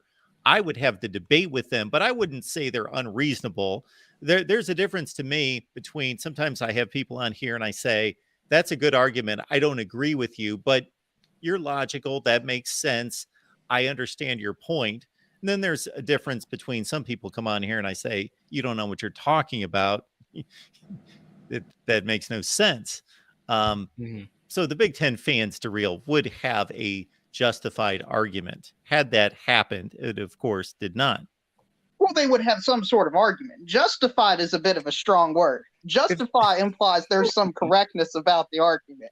If they had two teams in the national championship game and one of them beat the SEC defending national champion. Cool. I think still losing by one was impressive. The other one beat TCU. Woohoo. They won a playoff game. Had they won, that says a lot more about Michigan to me than it does about TCU. Who'd Michigan beat out a non-conference schedule that was a powerhouse? Yeah, the UConn, Hawaii, and the other Colorado State wasn't impressive. That was not impressive at all. They need to do a little better. Listen, we got to take it as face value. Out of every Michigan non-conference game, TCU was by far their best one, and they lost. Yes, if we want to take it back to reality and what actually happened, sure. And that's where we should be based in, is reality and what happened. We shouldn't deal with hypothetical speculation. That's and all what that you stuff. Started with. Well, yeah, I brought it up because of you, Mark. You were talking about if Ohio State beat Georgia and the kick went in, and if Michigan decided to actually run proper plays. then they would be in the national championship I game. think Michigan, if they had played proper defense, would have been in the national championship game. That's the problem, because they defended against the Buckeyes a lot better than they did against the Horned Frogs. That was their issue. They gave up way too many points. That's true. They also, I think, got too cute along the goal line. Mm-hmm. And I think that costed them as well. But, Mark, I mean, just go through the list of teams the SEC has beaten. And even add TCU and Georgia and go through the teams the Big Ten has beaten. You'll see one side is heavily favored. Are you trying to convince me of something that I know? We all do. With SEC is the best conference. And I mean, to be fair to real, I like the Big Ten a lot, but I do like the SEC as well. I just usually come on here and talk about the Big Ten a bit more, but I like both conferences. I like actually all Power 5 conferences. That's why I come on and talk about the Pac-12 and all of them. I mean, I completely agree with you, Darrell. You're right. The SEC is by far the best. I just think that a lot of the other conferences get a little frustrating when it potentially gets shoved down their throats that the SEC is the best. And the ad that they do with it just means more. Maybe that's why they, fight back on it as much as they do. Well, I agree with you that there is some frustration. I mean, I would hate it too if I was a fan of a conference or a team in a conference. I know Will and D's frustrated about this conversation since he doesn't know what a conference is since he's a Notre Dame fan. But as an SEC fan, it's frustrating that I saw a stat that like out of the last 17 national championship games, there's been 19 SEC teams. Think about that. There's been more SEC teams than there has been years played in the national championship game. That's crazy. Because they've played in every national championship game and they played each other twice. It's unbelievable. Yeah, it just speaks to how dominant the SEC is. I don't think it's been thoroughly developed how dominant it is. It's not like there's even, to me, a debate. It's just so clear that the SEC is way up here.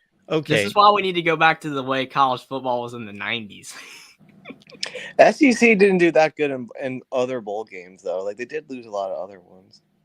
The real, and then we'll attack Will's point here. I just want to get a clear picture of this because we all have our different terminology, and I'm somewhere in the middle. I do not believe that the SEC is just dominant over everyone, and it's just this enormous gulf. But I also don't think it's like close, super close. So where would you put this on a scale of 1 to 100, 1 to 10? If the SEC is at 100, then where is the next conference? I would put the Big Ten this year, Yes, at a 75. Okay. And then I would put the ACC around a 60. And then, I mean, do I have to do the other two conferences? I mean, they're probably ACC is better than the other two conferences because I don't. Okay, fair enough. Sorry. This year, I forgot Clemson wasn't that good this year. I'll put the Big Ten at a 75. I'll put the Big 12 at a 70. I'll put the Pac-12 at a 65 and the ACC at a 60. Oh, they're all bunched up. Yeah, I mean, if a person said, "Hey, I think the Pac-12 is the second best conference," I would have less of an argument with that or a problem with that than somebody saying the Big Ten is better than the wait SEC. a minute.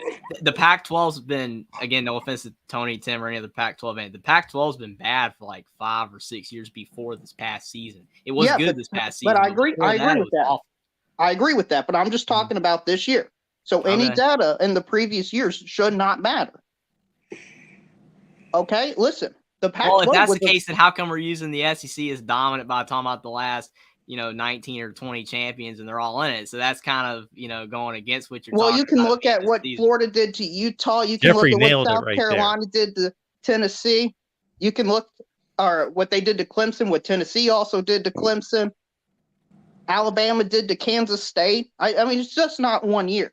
This year, it's clear that the SEC was way ahead of every other conference. Again, way ahead. Not way ahead when Mizzou's losing to Wake. They won the national championship, and they had a really good list of non-conference wins in the regular season. But to Will's point, the bowl record, was marginal. I think they went 7-5. Right, Like, but you also got to consider that the SEC is usually playing lower down because they you have But to if go you say, play up. as you say, like if the SEC is dominant, like you're saying they are, then they should be going like at least only like 13-2 in the bowl games. Yeah. And I'm going to jump off of my neutral platform for just a quick second and say Ohio State should have beat Georgia, so it should have been 6-6. Okay, I'm back to being Mr. Neutral. Okay. Well, I mean that's not even not Mr. Neutral. It's an accurate statement. Everyone watched that game, and yes, Ohio State should have won.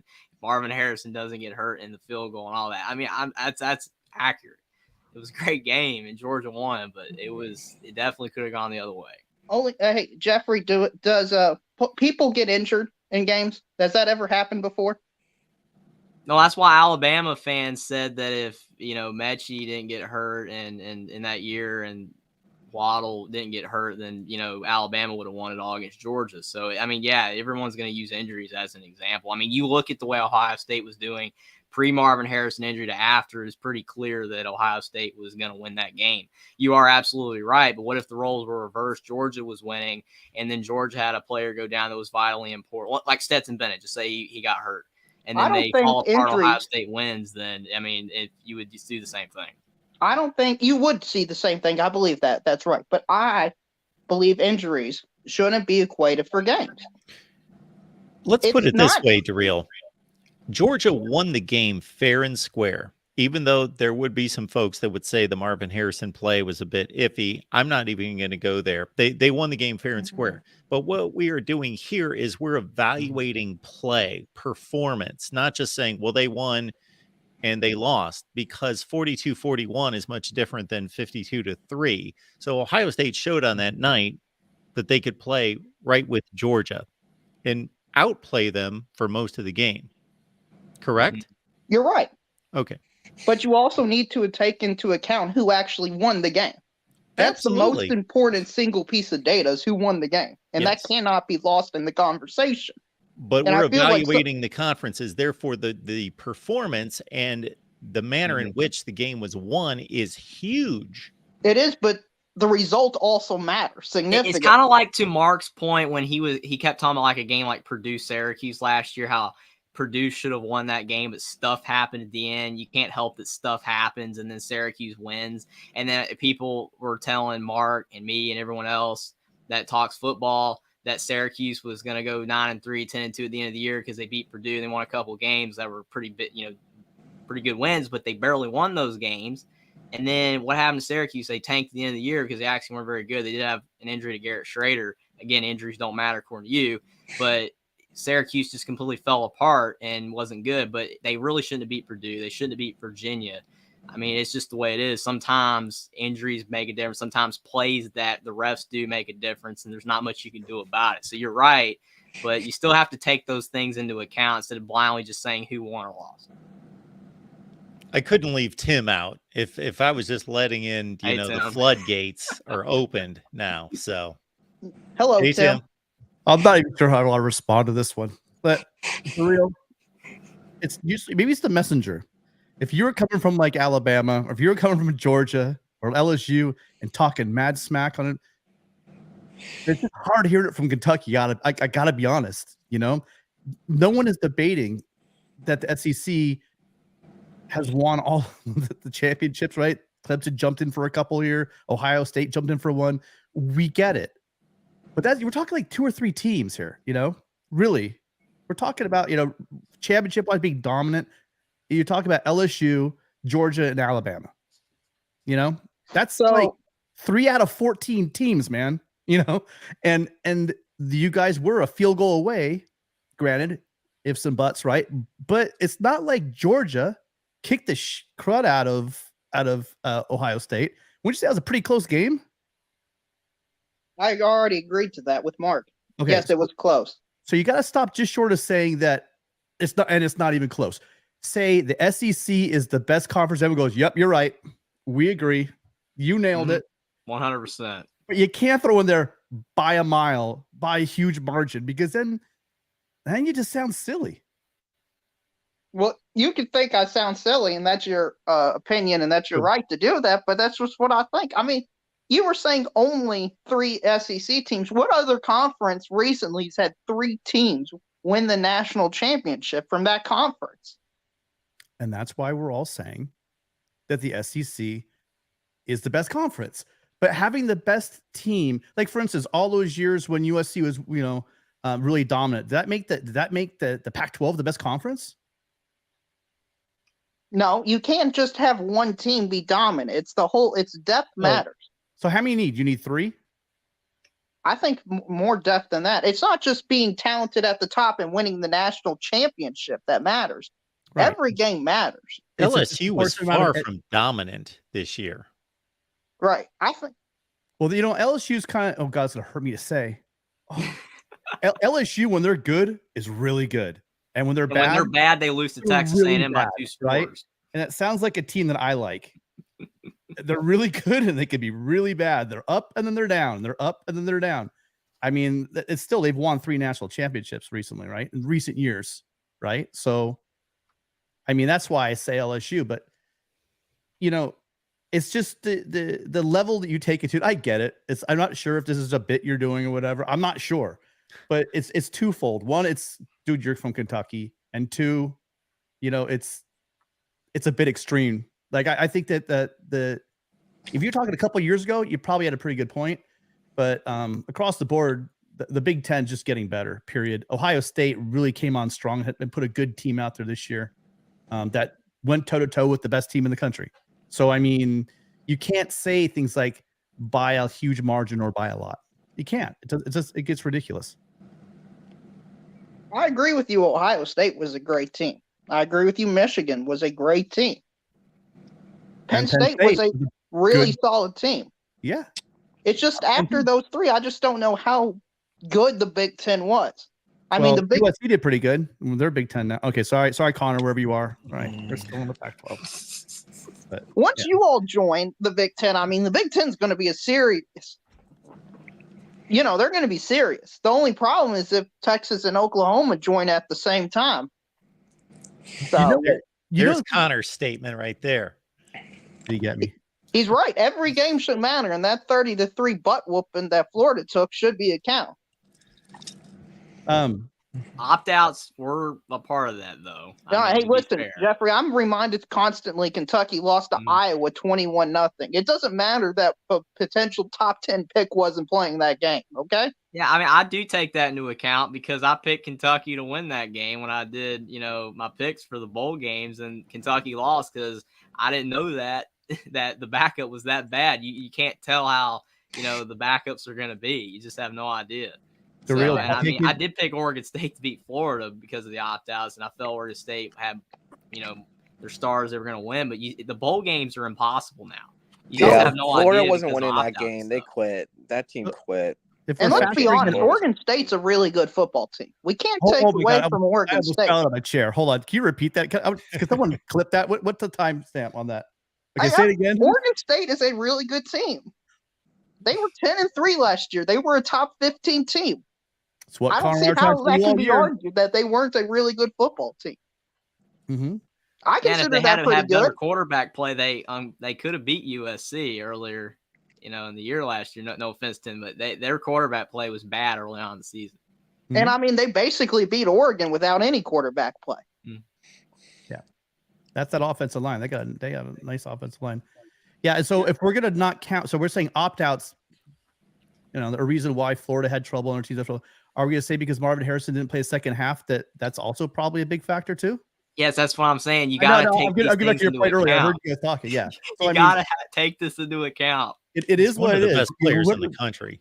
Whoever suits up. Whoever's out there is out there. If injuries and opt-outs are now, unfortunately, a part of football. That's your team. Mm-hmm. Your team your players opted out, and that's an issue with your team. That's just the way it goes. So. Mm-hmm. That's why Alabama beat Kansas State like they did, because Bryce Young played. Will Anderson played. If they had opted out as well, Kansas State could have won potentially. Yeah, but everybody should give Bama credit. They had a good enough culture and a good enough coaching staff to convince those players to play. Besides Maybe all the those money are cool exchange, the reason why the SEC was so damn dominant is because of the fact they had great coaches. They had like really a great group of coaches, right? But now you're seeing in the Big Ten, you're seeing some changes. In my view, of some of the also, you guys lost a great coach in Leach last year, and you're looking at Fickle joining the Big Ten, Rule joined the Big Ten, Riley joined the Big Ten, and then you have obviously Your boy Chip. I mean, Chip's a wild card. You know what I mean? I don't want to ever say anything nice about that, but I mean, the guy does coach offense pretty damn good. If that guy ever learns recruit, Mark, if they somehow get something going in recruiting, UCLA can be a very strong program. Think I'm waiting for it. They have always been the biggest X factor wild card mystery school to me as a football program. Yeah, I think it's the shadow of the basketball program that did a lot of that for a long time. Hey, I can relate to that. As a Kentucky fan, I know how that feels. Yeah, Indiana as well, but Indiana football is really bad. Now, Darrell, I have to ask you, how confident are you that you'll be Vandy this year? 90%. Devin Leary will get it done as long as he's healthy. I don't know, man. I mean, doesn't Vandy have a lot coming back? Vandy, but Kentucky. Let's be honest. Kentucky's just more talented than Vandy. The Vandy running back that ran for like 140 yards for Vandy, he transferred to Kentucky. Yeah, we took Northern Illinois, one of their really good players. Basically, what we did for the transfer portal is we played teams and then we took their best players or one of their best players. That was our model. Check the phone records. I think being poached. I want to look into that. I think that might. Well, I definitely think Vandy can be Florida again. I mean, Florida's a dumpster fire right now. I mean, it's possible Florida can go 3-9.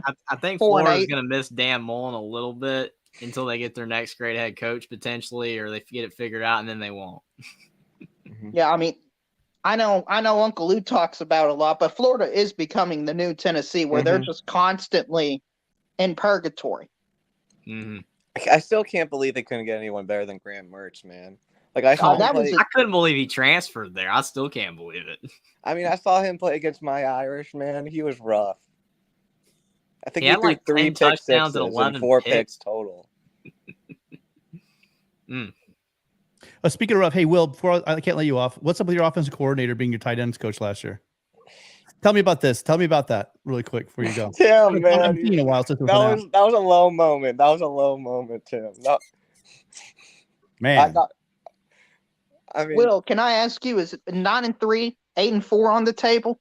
Have you seen the over-under? Your over-under is 8.5. 8.5 for second-year Marcus Freeman. Who do you think that fourth game they lose to would be, Duke or Louisville? We're not losing more than 3. I mean, the reason that it's that low is because of, the disasters against Stanford and Marshall. Hey, I mean, Notre Dame, they got a huge win over South Carolina. I'm still holding out hope for 11-1. How many offensive linemen do you return, Will? O-line's going to be nasty. I think besides Patterson, I think everyone else is coming back. I mean, all the important pieces are, anyways. So O-line's going to be good. Quarterback's going to be good.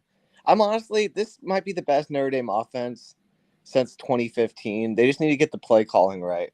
Like as long as the play calling's good, I think we'll be good on. But defense scares me a bit because I'm worried about the defensive line and the linebackers. But I feel like the Irish are going to have a great team, and I think we'll be able to compete for. I don't know. I'm not saying we'll beat Ohio State, but I think it'll be a close game in the fourth quarter this year because I think our offense will be competent. The USC game, honestly, USC's offense scares the crap out of me because we saw what happened last year. It's going to come down to the Notre Dame defense. Can they slow down USC's offense enough? And then obviously USC's got a defense that needs a lot of work. I'm going to be at that game. And then Notre Dame's going to have to find a way to. My throat's going to be so sore. Oh, you're going to be there? Oh yeah. Right. Okay. I'm going for sure then. All right. I'm going to go meet Will. Yes. Let's go. Yeah. I gotta ask you, Tim, right, real quick. I mean, do you think that Lincoln Riley will ever get a good defense? Yes. So I think that, Really? yeah. I mean, look, I'm just gonna put it out there. It can't get any worse, right? And so here's the issue. By good, I'm saying I think USC is gonna have a top 30 defense pretty soon. Yeah, I think probably top 50 this year, and a top 50 defense, you guys, is gonna win the Pac-12. Top 50 defense might get us into the playoffs. Is it gonna win? No. But if it's better than I think it's going to be, we could get interesting. I think by the time we get to the Big Ten, I think it's going to be drastically improved. Yeah, I mean, you realize everyone's looking at. There's a lot of football knowledge right now in this panel, and I respect every one of your guys' opinions. Lincoln Riley, how much time did he have to recruit the guys he played with last year? Like no time at all. This is his first recruiting class. This is his first full portal thing. If they roll out there and Grinch lays an egg again, and they're giving up, they're like in the hundreds when yards per play against them. Fingers crossed. Fingers then crossed. we start going, okay, that's kind of worrisome. But if you see him jump from like bottom of the barrel to top 50 defense, I cannot explain to you guys enough how bad our defensive personnel was 2 years ago. I just can't even put it into words. It was the worst defense, and I'm an old man, I've ever seen USC field. Not even close. So anybody thought that they're going to roll out, a new defensive scheme and play with, those players? They've replaced 66 players in 2 years as of this year. So now it's kind of put up or shut up. You've had a whole year to get your guys in there. Transfer portal does accelerate things. If he's still somewhere in the 80s, 90s, and 100s, I think he's gone. So my thing is will he have a good defense? My answer for that is yes, is because either Grinch gets it together or we're getting a new DC. So yes, he will have a good defense. Tim, are you at all worried? Like, do you think that how good your offense is, that your defenses keep getting put on the field a lot? Do you think that's part of the reason? No, well, possibly, but the one thing we've had going right, even going back to the Helton era, is we started getting a really good offensive line. There's a guy named Clay McGuire, and he's now up at Washington State. Helton's last year was the first time he hired an offensive coordinator that actually was familiar, with the type of offense that they were trying to run, and that started it. And now they added a couple of guys. Tarquin came over from and White came over from Florida. They brought a guy down from Washington State. These are big dudes. And then we got the running back Lloyd from South Carolina. We are going to run the ball. Watch how much we run the ball this year. We're gonna start showing you guys. Riley's offense is not like just run and just run and shoot, just spray the ball all over the place kind of offense. It's not. It really isn't.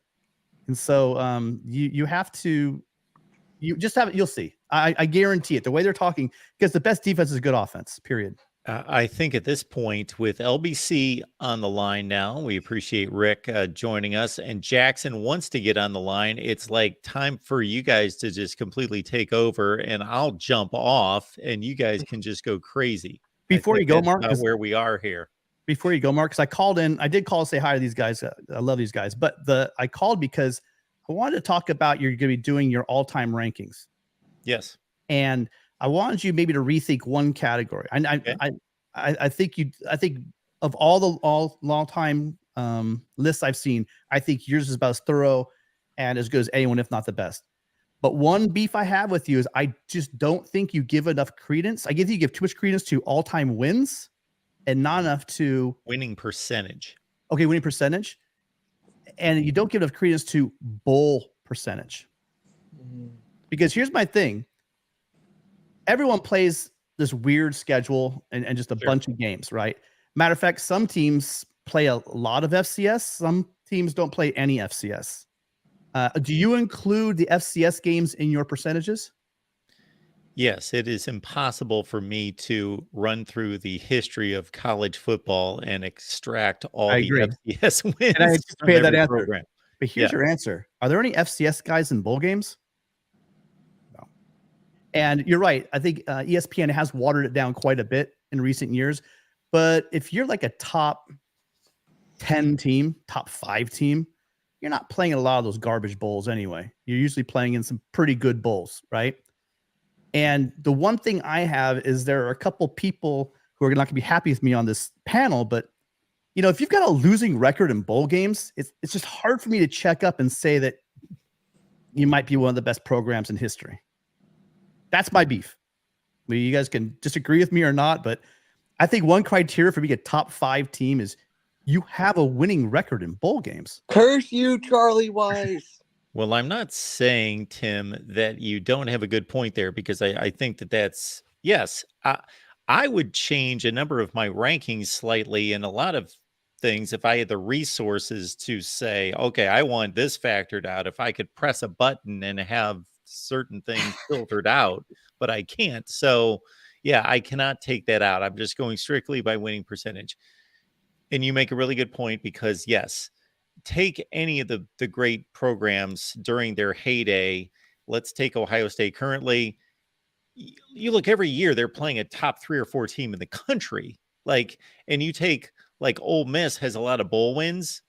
They're playing like unranked teams. They're playing, they're playing 6th and 7th place teams from other conferences. They just happen to win those bowl games, which is good for them, but they should not be given the same weight. That's why I did separate major bowl wins from bowl wins. But you do make a great point. The one thing I will say is, though, we'll take our friends at Michigan, for example, that's got like a 21-29, I believe, is their all-time bowl record, something in that range. Those are 50 games that are spread over 100+ years. Well, their bowl record in the Rose, so I kind of broke it down. I looked at Rose Bowl. They're 8-12 in the Rose Bowl, and their winning percentage overall is happy 420. So it's like, I don't know. I understand you win a lot, but the problem is by the nature of what college football is you don't play the same schedules. You don't play the same teams. You don't play the same caliber, etc. And I think in the end, a lot of it does balance out a lot. It does, but it comes down to who you play. Like, for instance, USC plays Notre Dame every single year for the past almost 100 years, give or take a couple of years, right? Everyone has a pretty good rivalry, but if you look at the totality of football, who's had a stronger rival than that over that time period? When you talk about national championships and just winning programs, it's over what period of time? Let's take yours. I think you take the bowl. You take the bowl era, correct? I went from 1936 because that was the first AP poll. Yeah. So during that time frame, Notre Dame's arguably the best during that time frame. I'd say the last 50 to 70 years, I'd take Michigan's rival as being the toughest rival that anyone would have had to face over the last 50 to 60 years. Well, in the last 50 years, so what would that be? That'd be 23. 72, 73. So that means like Notre Dame is 1, 2, 3. Like, okay, yeah. I mean, I that's fair enough. Okay. I agree with that. But that's just one component. I know it's impossible to do, and I think I'm asking for something difficult. I wish, I know you can't take stuff out, but I wish you would weight that a little bit more, because seeing how what your percentage is against, because by definition you're talking about winning teams regardless of like where they are on that spectrum, and then really when you're talking about those big teams, you're talking Sugar Bowls, Rose Bowls, Cotton Bowls, right? You're talking about big time bowls in general. Someone like Alabama, for instance, it's clear how dominant they've been because their bowl record is like almost impeccable. It's probably the best out there. Well, to your point, I would love to add categories to say what are schools' records against ranked opponents, top 10 opponents, top 5 opponents. But what's the flaw in that, Mark? Winning records, because I don't even love the rankings myself. Teams right. With winning records. Yeah, I mean, I like the fact that for a number of years you're talking about conference champions you're playing. Your team is playing their conference champion in that game, and that's why I give it a lot of gravity. Is because of the fact that opponent is like a heavy hitter. Someone didn't say, "Oh, they're number 7 in the country. Oh, they're number 9, so therefore they're a number 9 team in the country, but therefore they're a top 10 team, so they're a big opponent." And do you get at the final rankings, or do you do at the time of the game? It's just is all those numbers get a bit mixed Well, up. the, You know what I the mean? final rankings are more relevant, but that's also another thing I encounter all the time that's difficult when I put together some of these lists is to go to the game and look at the rankings for the two teams when they play is a lot easier than like kind of trying to whittle through and figure out, oh, when like if I look at USC schedule for 2003 when they won the national championship, to look at the rankings when they played the teams, they're all self-evident right there on the schedule versus going, oh, did they finish ranked? Then I got to go look them up and look them up and I got to look up every team. Or teams that weren't ranked end up being ranked. Yeah, no, I get Exactly. you. Yeah. Yeah. Yeah, I know. It's a headache. It's a plea for me. A plea for me because I obviously have a bias in this but I think it's important. I mean, I'm really proud of USC's bowl record, you know, and Absolutely. and anybody looks at USC, Phenomenal. do yourself a favor, look at USC's Rose Bowl record. It's really good.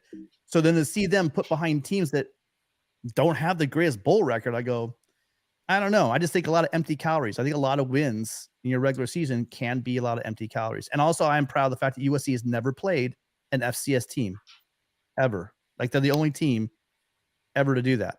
Clay Notre Dame Helton just and recent- Lincoln Riley haven't necessarily helped your bowl record, but recently, but all time it's phenomenal. And in the Rose Bowl, like I think that is one statistic that should be highlighted by USC fans, and I know you and Rick do, and I think it's justifiable to say our Rose Bowl, we are playing the best team in the Big Ten, except for odd years when teams like Illinois make it in 2007 and they're like a third or fourth place team in the Big Ten. But that's a and that's why we beat them one-off like a drum. aberration. That's Yeah. an aberration. But to have what's the all-time USC like 25-8 or something like that? 25-9. 25-9 in the Rose Bowl. That's Well, the next most wins is 9 by Ohio State. We have 25. exactly. It's just phenomenal.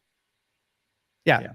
So our overall record is not that strong. And like we've had this discussion before, USC has a really high ceiling, but they also have this very low floor that they decide to go to every decade or two. And so Low for an elite program.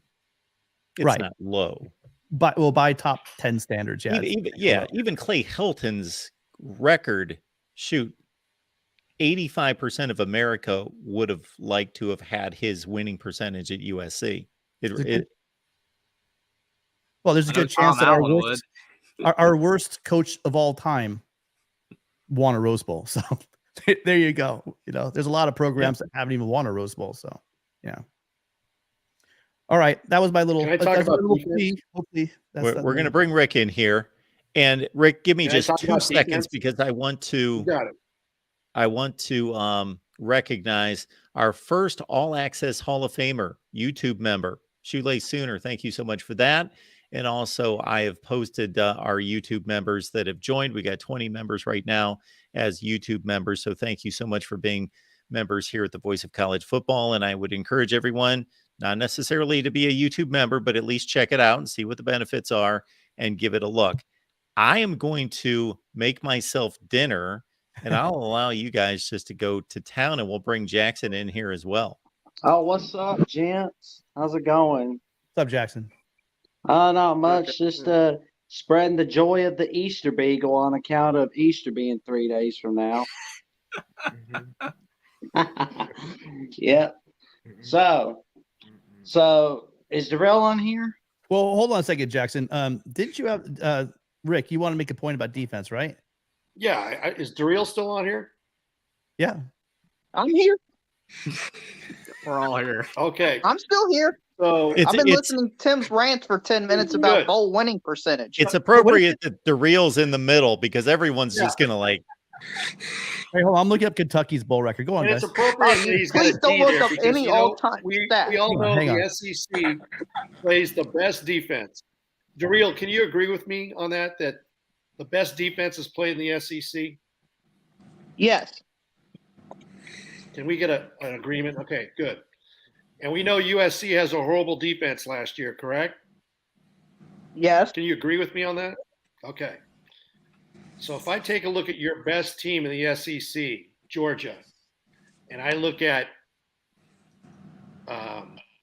5 years, I'm going to take last year out there. Obviously, 15-0, they didn't lose again.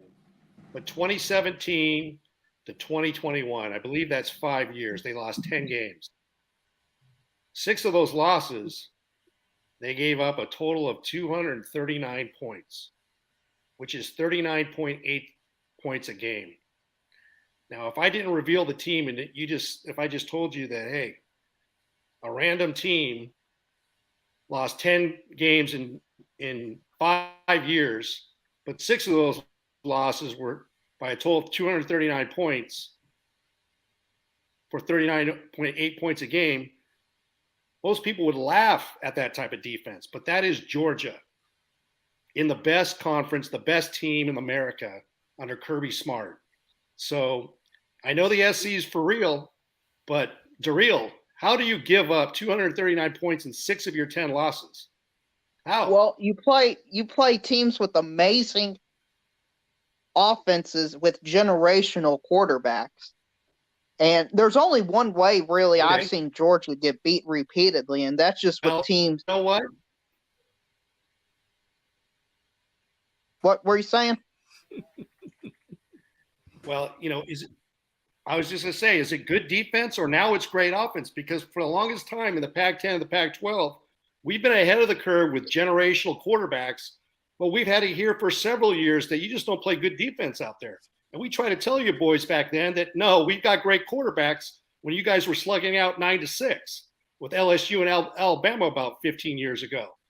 Now that you start getting California quarterbacks or quarterbacks from the West Coast, and you open up your offense and you come into the 21st century, now all of a sudden, when you look at the numbers, I mean, numbers are numbers. That's Georgia giving up 239 points and 6 losses. And now we're doing the back shuffle. If that was a Pac-12 school, come on, we would be getting disrespected. The best comment you said, Rick, was the California quarterbacks. Oh, there you go. I'll admit that was a good point he put up in there with the California quarterbacks. It takes a little time. You guys are a little slow, but you're caught up. That's how we won those national championships in 2003 and 2004. Right. When we were told our conference doesn't play any defense. So you want me to take you're this, right, Daryl? but the rules. Or you got this? You got this, Daryl? You got it? Mark wants to if talk you about want to jump facts. in, jump in. I can take this one up for you. Go ahead, Mark. Well, it kind of all doesn't matter when you're winning the games. Exactly. Thank you. Scoreboard doesn't matter. But the best team in the best conference in America on paper is giving up 40 points a game. I mean, come on. How do you give up 40 points a game in 6 of your losses? That is ridiculous. You got a quote so good you just walk off.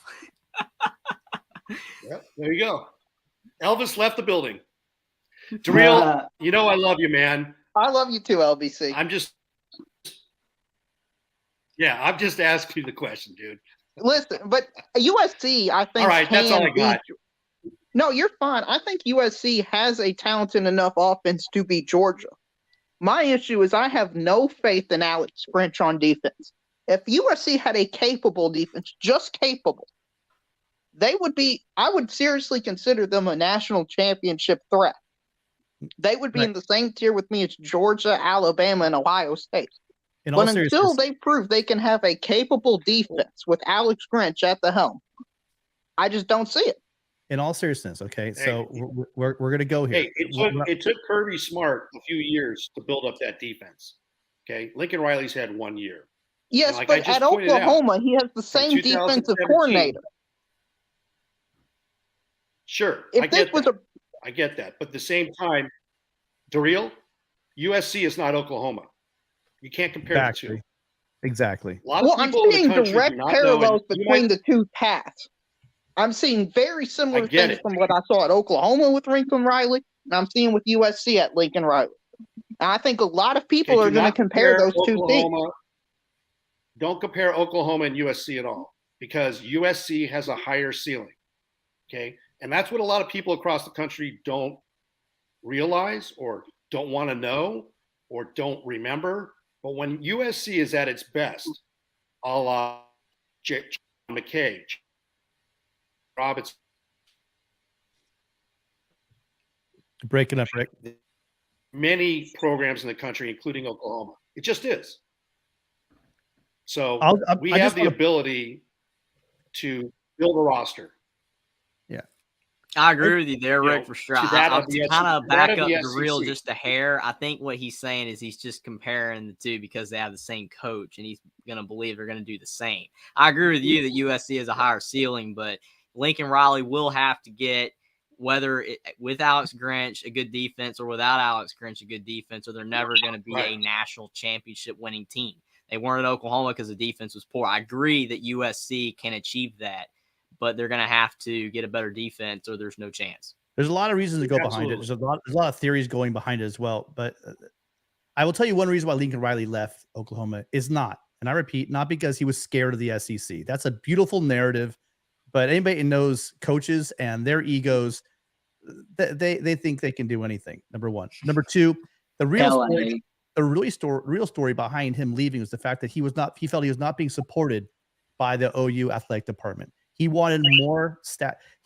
Oklahoma wanted him to compete against Georgia and Alabama, but did not want to give him the support staff to do so. Did not want to give him the budget to do so. Did not want to give him the facilities to do so. And he kept saying, I want this, I want this. And they kept saying, no, and so he finally got tired of it. That's when he started looking around. That's when we started hearing the LSU rumors. And that's when USC swooped in and said, hey, what do you want? Here's a blank check. Come over here and we got it for you. And they've done that. They gave him the support he wants, the staff he wants, and everything. That's going to be the difference. If you look, you guys, I don't want to talk. We can sit here and say how bad his defense was in year one. But let's face it, in year one, most defenses suck. You get a new defensive coordinator rolling in. Couple that with the fact that USC went 4-8 the year before and had, I'm going to say it again, the worst defense in USC football history. And then in 1 year, you guys want him to turn that around. I think that's a big ask. Now, I said in 2 years, he's had a full recruiting class. He's had a full 12 months, 14 months to go ahead and into the portal and get the players he wants. He has done that. He's added size. He does have, I think they're probably maybe about two defensive tackles away to get some some cushion for injury and some depth. But this team is not a top 20 defense. It will not be a top 20 defense. It probably won't even be a top 30 defense, but it's probably going to be somewhere in the top 50 range. And if they're in the top 50 range, unless you're like a Georgia, OSU, Alabama type team, good luck beating USC with a top 50 defense, because it's going to be an uphill battle without a doubt. Look at Will. Will's already. I agree with everything you just said, Tim. I agree with literally everything you said. I've just seen Alex Grinch too many times at Oklahoma not be able to do it. I understand he's at a different team. The recruiting base is different. They're getting good players, but until he can actually do it, I just don't believe it. Fair enough. That's But I would caution you to say that he can't. See, if you want to say that you don't think he will, fair. He hasn't, fair. He can't. You're trying to push maybe a narrative too far that what was he, 3 years Oklahoma as a DC? I think you're right. I haven't seen that he can do it, but saying I can't is too strong. I haven't seen it yet. Yeah, and I want to see it first before I'm a believer. He was there for 3 years. And by the way, rest of the world, don't push USC to get our defensive core. Are you crazy? You probably want us to keep Grinch. You probably want him to just stay high enough above the water, keep his chin above the water enough that we don't get a Jim Leonard, right? You don't want to see that. Riley and Leonard, That's why people were happy that Clay Helton was getting by. Want to see that happen. It's good. That's why people were happy Clay Helton was getting by at 8-4 because he wasn't getting the job done. Just be careful what you wish for. I'm just telling you. And the good news is for USC fans out there, maybe whoever you are, we're either going to have like, wow, oh shoot, we were wrong about Grinch, or come on down Jim Leonard, because I think that's what's probably going to, or something similar, because they're not going to throw $10 million at our head coach and not be willing to open the checkbook up for a defensive coordinator to give us a national championship. I think we all could agree to that. Seriously, why does Jim Leonard not have a job? I don't get that. Wisconsin should have either let him be the head coach or the DC. Yeah, I mean that is anybody that needs a DC should totally get Jim Leonard. He's probably waiting for the right job. Well, I hope whoever gets him. I got to roll. Good night. Good night, Rick. Thanks for coming on, LBC. Enjoyed talking to you. Hey, yeah, good talking to you, DeReal. Always. Yeah, no problem. Good luck to his USC Trojans next year. Good luck to them. Rick, I'll see you in a minute. Yeah, I think I'm gonna head out to you guys. Nice talk, as always. I think Mark's burning his pizza, I think, in the background. Uh-oh. I don't know what he's got going on over there, but appreciate the talk. Thank you, Daryl. Always fun. Yeah, no problem, Tim. We gotta talk Happy again early- soon. happy Tim. early We gotta Easter, talk again Tim. soon. Yeah, we're gonna have our I think we're gonna have our breakdown of the schedule coming pretty soon. Definitely, I want to have you on. Obviously, Will, to talk about Notre Dame, of course. Mm-hmm. Oh, I believe it's 142 days until kickoff. But then again, it's never too early to talk about college football. At least not for us guys. There is no off season. No, Not anymore no. in any sport almost, especially college football and basketball. 3 more weeks is the NFL draft. I just figured you guys were going to do like an all-nighter. So No, you these guys take will it go. home. Rick and I were supposed to talk at 8:30. I said, hold on, I got to talk to Mark about the all-time list. And then I got sucked into this conversation. We were supposed to meet at 8:30 for our meeting, and that was like 50 minutes ago. So I'm going to head out. I will see all you guys later. See you, Happy Tim. early Good talking to Easter, you. Tim. Yeah, See bye, you, guys. Tim. You guys close down whenever you want to. Mm-hmm. Okay. All right. Daryl, do you think this Kentucky team? Do you think this Devin Leary team has the potential to be better than the Will Levis? I think yes, if the offensive line can Has do to be bad. something Cannot be to as bad protect as the last year. quarterback. Just can't be as bad as last year. Listen, anytime I hear that, I think, what did Iowa's offense do last year? Nothing. I am so scared that, like, in week 3, Devin Leary's going to drop back and he's just going to get pounded and he's going to tear his ACL or a rib or something and be out for the rest of the season. I'm so worried about that because he's injury prone and the teams Kentucky's playing this year are really good football teams. Like Kentucky draws Alabama out of the West, so it's going to be a hard road for us to climb. But I think Kentucky, we're going to score a lot of points. We're not going to be able to run the football to save our life. And I think, unfortunately, halfway through the season or something, our quarterback gets injured. Kentucky misses Benny Snell. Yeah. Oh man, he was one of the best running backs ever, man. I remember he torched Penn State in that bowl game pretty bad. Oh yeah. No, that was Sean Clifford's first bowl game, I think, which is weird. Oh That he's man, been the playing big for that blue long. navy line. Oh man, Clifford, the big blue navy line. Yeah. Do you think So- the ceiling is 8-4? Yeah. Oh, yeah. Absolutely. Mm-hmm. I don't see any way on earth Kentucky beats Georgia, Tennessee, Alabama, and I think they'll lose to a Mississippi State type team. That's what I was thinking too. I mean, Kentucky and Mississippi State is weird. They never win on the road. If the game's at home, that team usually wins.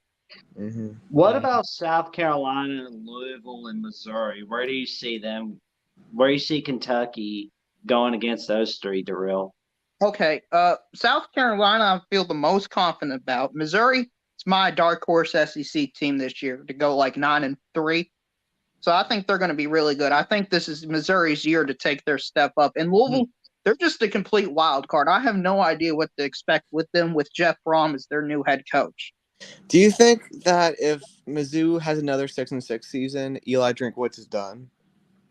I would, but I'm not sure how much Missouri cares about football. I think Missouri's starting to trend in the wrong direction because, I mean, Barry Odom got fired doing the same thing, and he was actually a little bit better than Eli Drinkwitz is right now. And I know there were other circumstances with Barry Odom that Will's told me about, but still, Eli Drinkwitz, his record is bad. And I think 6-6 might not be enough if Missouri does care about football. If they don't, they'll keep him. Yeah, well, Barry Odom's total 4-year record at Missouri was 25-25. Eli Drinkwitz's current record at Missouri right now is 17-19. Worse. Who would you rather have as a head coach, Darrell? Lane Kiffin or Shane Beamer? Kiffin. Kiffin. Why Kiffin? I think he's a complete offensive genius. Whereas Shane Beamer, I think he's just a really good culture guy. He reminds me, he's a Sam Pittman, Mark Stoops type guy to me. but I think that has a ceiling.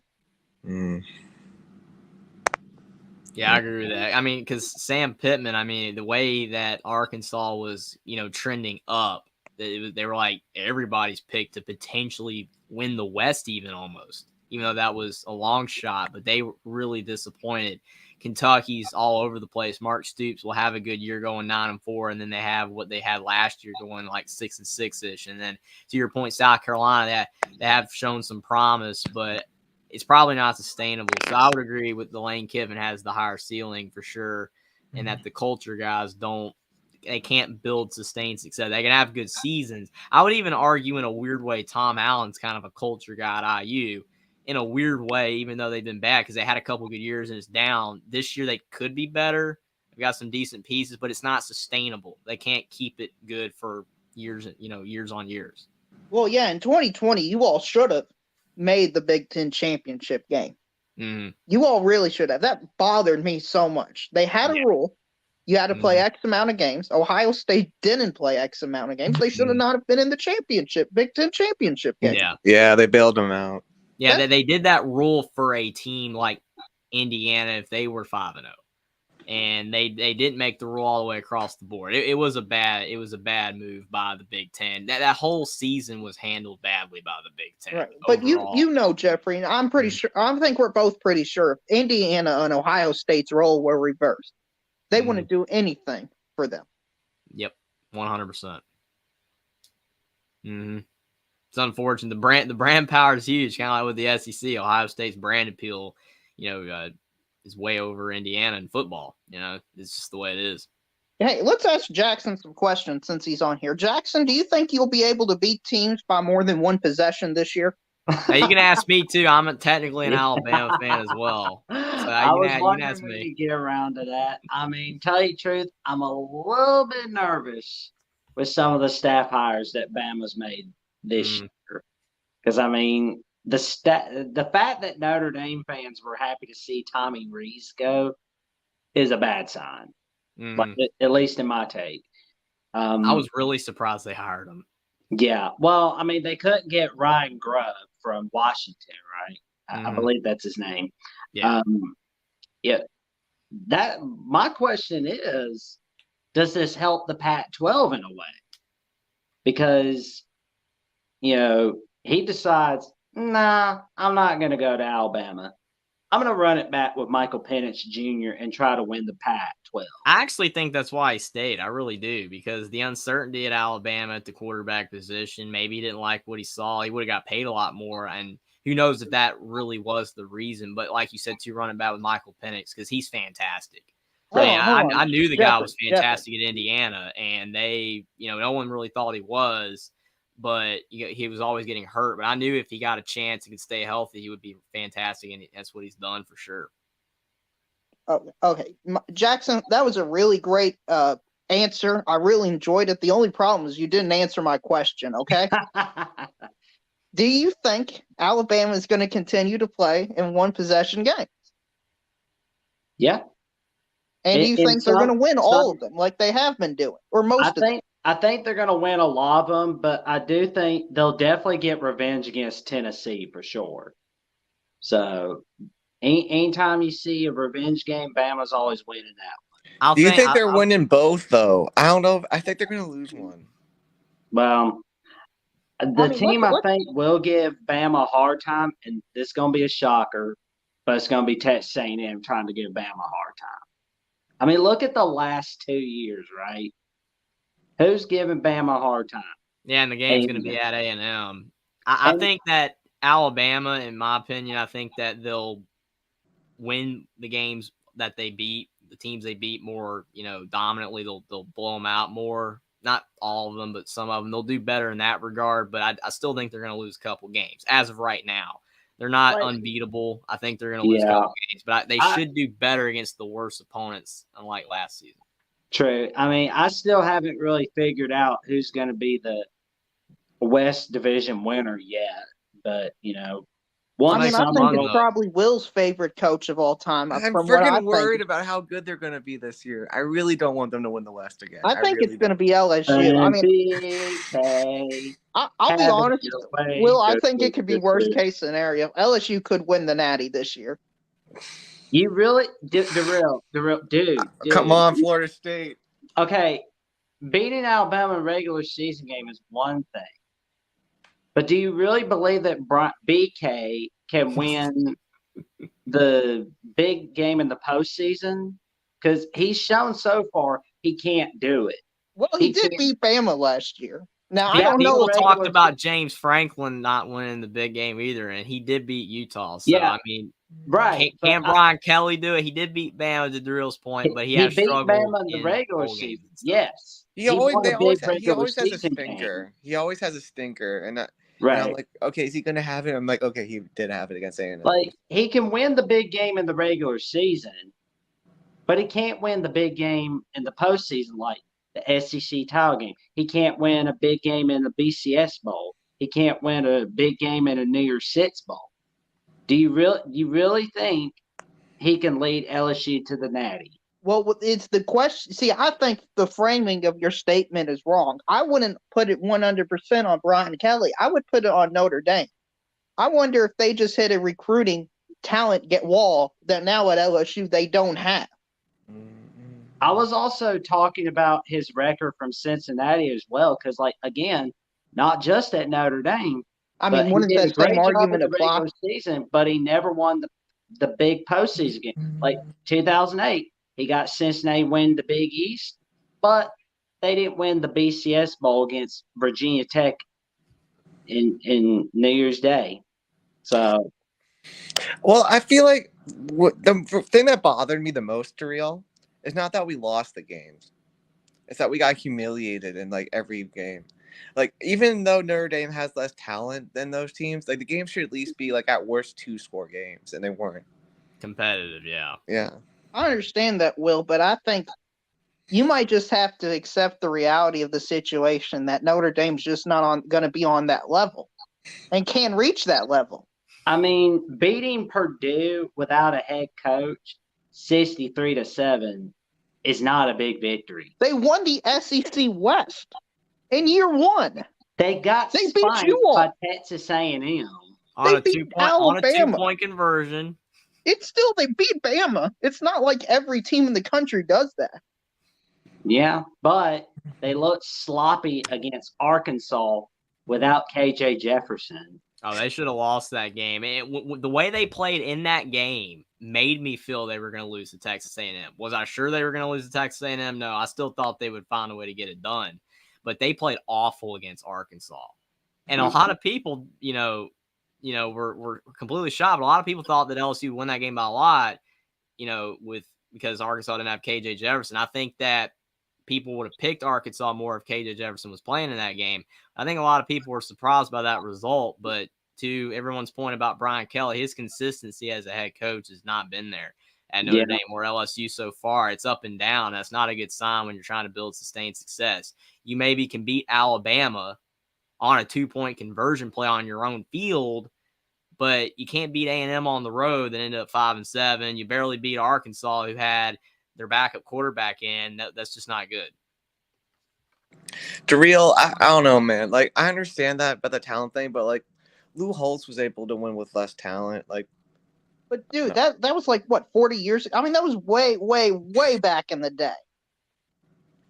The players weren't trained as much as they are now. Right? I mean, I'm sorry, but that was basically a completely different sport back then when they were playing. They didn't throw as much. It wasn't 50, 55 passes. It wasn't up tempo. It was all run the football most of the time. I mean, Lou Holtz was able to get good guys with the academic restrictions, like great players with the academic restrictions. And I feel like Marcus is starting to do that now. I mean, yes, the talent may not look as good, but with the recruiting rankings, but trust me, we're getting guys at the skill positions we weren't getting with BK. So I definitely feel like we're going to be better once we get everyone in.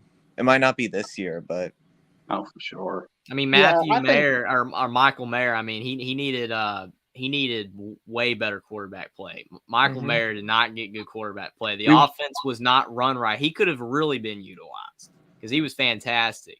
I understand that the receiving core for Notre Dame wasn't really there. It wasn't like a top tier wide receiving core, but Michael Mayer was definitely underutilized. We And would have you went had- 11-1 this last year if we would have had Sam Hartman.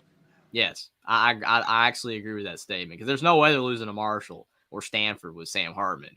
And Michael Mayer, the receivers and the running backs would have had a lot, because the running backs, the Notre Dame's running backs are actually solid. They can catch the ball in the backfield. I think that they'll still be able to utilize that this season. So I actually do agree with you there. I think they could have been 10-2, 11-1 for sure. And I feel bad for Michael Mayer because he didn't get utilized to the extent that he could have been.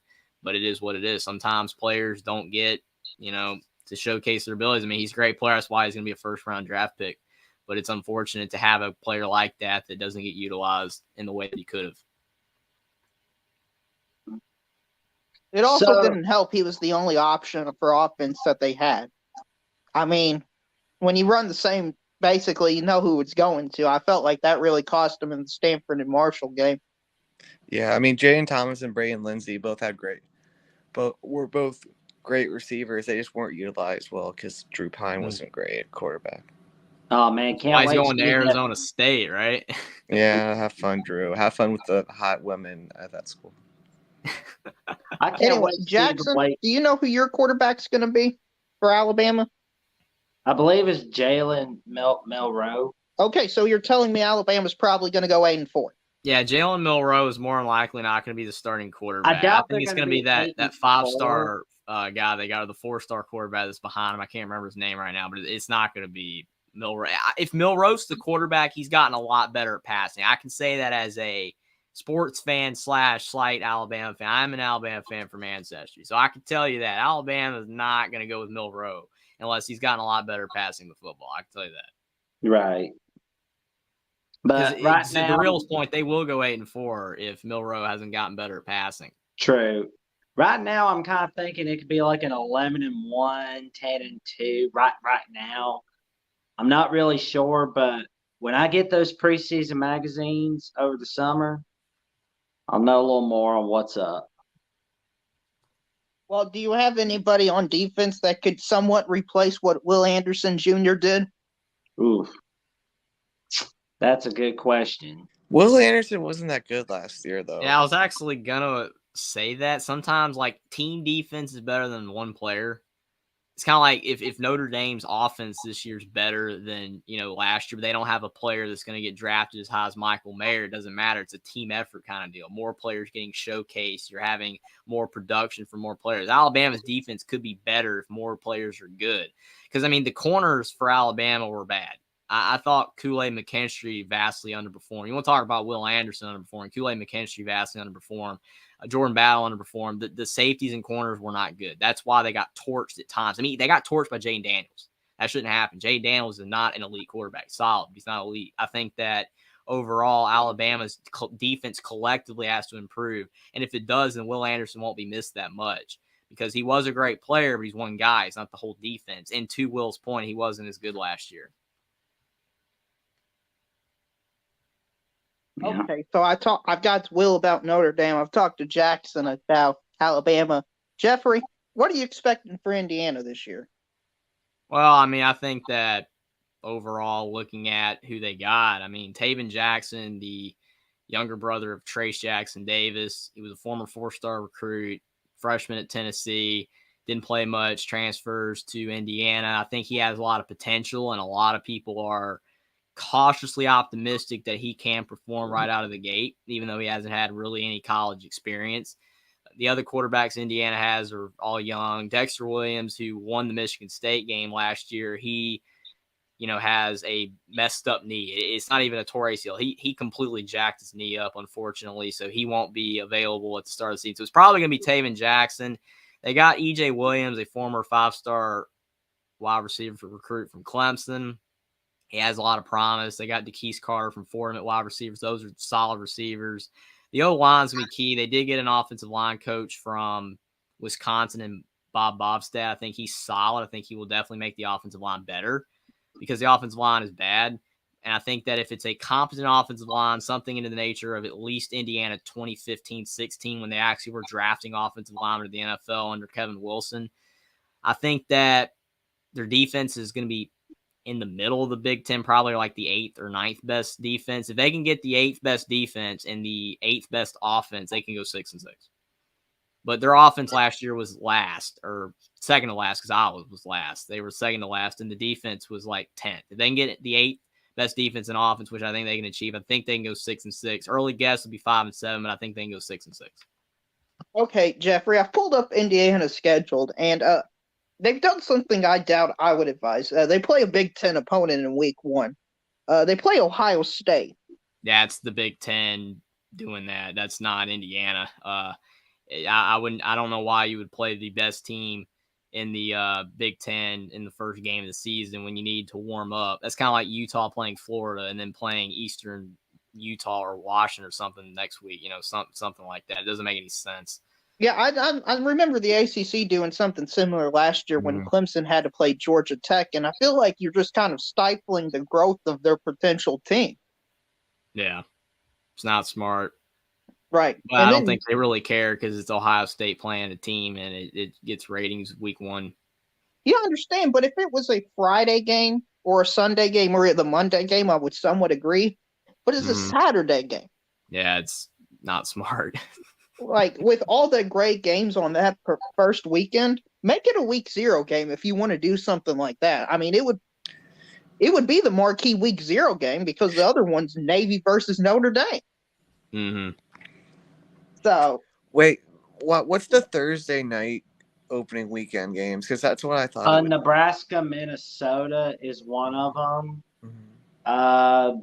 I don't know if Utah, Florida is officially one, but it looks to be a Thursday night matchup.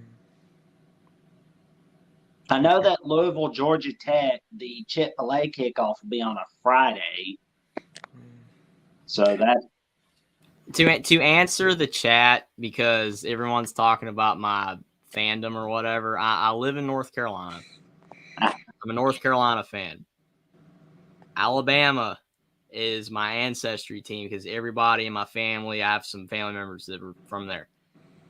So I liked Alabama first when I was a little kid. I still like them. I just don't come on here and talk about them that much because a lot of other people do. So my Alabama is my favorite team. But I live in North Carolina, so I like the Tar Heels. Indiana is my feel-bad team. I like Indiana because no one else does. They're bad. I just talk about them. Alabama is my favorite team. North Carolina in football. North Carolina is my home state, so I like the Tar Heels. And Indiana is my feel-bad team. There you go. So I'm not crazy. I'm not losing my mind. And I'm not a bandwagon fan. I've been watching Alabama since I was 3 years old. I've got Alabama hats all over the place. So that's a fact. Okay. I mean, I think Alabama's always been good. But So I did what Jackson asked. I pulled up the schedule. I found something on SI.com, so credit to them. Week 0, Hawaii goes on the road to play Vanderbilt. I guess to complete that home series. Navy plays Notre Dame in Dublin. So you going to Ireland, Will? I wish I had that kind of money, but I might just watch it live on Will ND and then do the Notre Dame postgame show on the Voice of College Football. Great plug. And then San Jose State plays at USC. The Thursday night games is Florida plays Utah. Elon plays Wake Forest. Nebraska plays Minnesota. Oh, the University of Musk. Missouri State plays Kansas, and Kent State plays UCF. Oh, man, Central Florida in their first game in the Big 12. Yeah, that'll be pretty fun. Any thoughts about those games? Kansas is going to spank Missouri State. Wait, I have a friend that plays basketball from Missouri State. Well, cool. I'm really curious about the first-year head coach of Arizona State. I'm curious to see what he can do. Kenny Dillingham. Yep. Yeah, he's like 33 years old, 32, 33. Yep. So it's going to be interesting. Yeah, he came from Oregon as an OC. Mm-hmm. So that'll be pretty fun. Those Back Friday to his alma games, mater. that Friday game, the Battle of Miami, Miami, Ohio, Miami, Florida. I mean, I'm gonna be intrigued just because of the Middle Tennessee game. Like, is it gonna happen again? Are they gonna Yeah, give me the another Red Hawks. embarrassing loss? Aren't they the Red Hawks? Yeah. Yes. Give me the Red Yeah, Hawks. that kind of looks like a trap game for the Canes. You know, when I was younger, I always got confused between Miami, Ohio, and Miami, Florida. When I was a little kid, like 4 or 5 years old, I was getting so confused with it because you got Miami's in Miami, then you got Miami, Ohio, and Ohio. I'm like, what? Don't even make any sense. The Miami's Miami, Florida, but it's funny. Oh yeah. I would say one team's better, one team's worse, but not really recently anyway. Miami, Florida's capable of losing anybody. Yeah, didn't Miami of Ohio do pretty good last year for their level of football? I think they made a beat bowl. Northwestern, I think. I wonder if Ohio State, Indiana, or if West Virginia, Penn State will be on CBS, or if one of those will be like the Fox game, so to speak. Hopefully it's if Ohio State, Indiana's close, then I hope it's on national TV. If it's a blowout, then I hope it's on Big Ten Network It's probably FS1 or FS1. Well, because of like this is going to be the first year where CBS has that TV contract with the Big Ten. Mm-hmm. But this will be the only year where the Big Ten and the SEC kind of share CBS. So that's just kind of what I want. Wait a minute. Is Northwestern Rutgers going to be an NBC night game? Please tell me that's not the nighttime game for NBC. I mean, some people would watch it, but it would not get the best ratings for sure. I mean, it's nothing personal against Northwestern Rutgers, but it's, that feels more like a Big Ten Network or Fox Sports 1 game. But Jackson, aren't you going to bring up the other Friday night game, Stanford at Hawaii? Oh, Stanford! Yeah, that's gonna be really fun.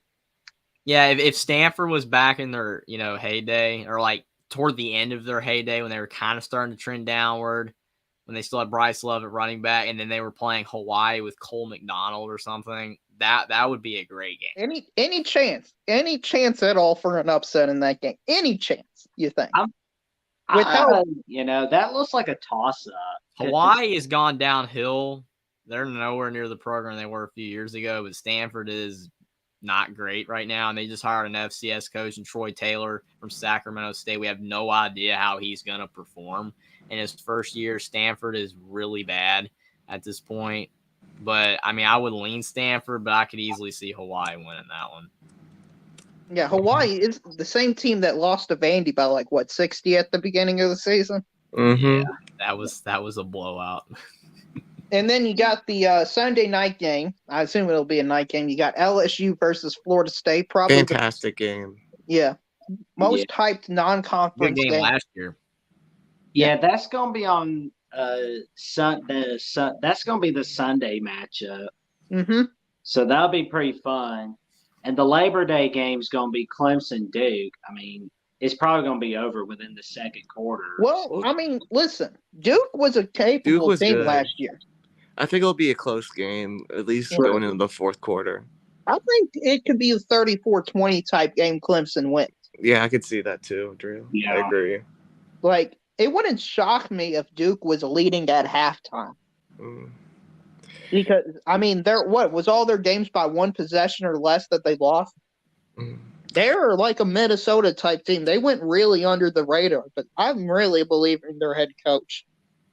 Yeah. So how long does Mike Elko stay at Duke before he gets a call? Is he going to wait for a better job, or is he going to stay right where he's at Duke? He might stay. Well, he jumped Notre Dame as soon as he could to get the Texas A&M job for money. Right. But I don't know if he's going to be sign. Yeah. He also probably just didn't like Brian Kelly. I think that was part of it. Joe Burke is saying, I'd like to see North Dakota State in the Pac-12 for football.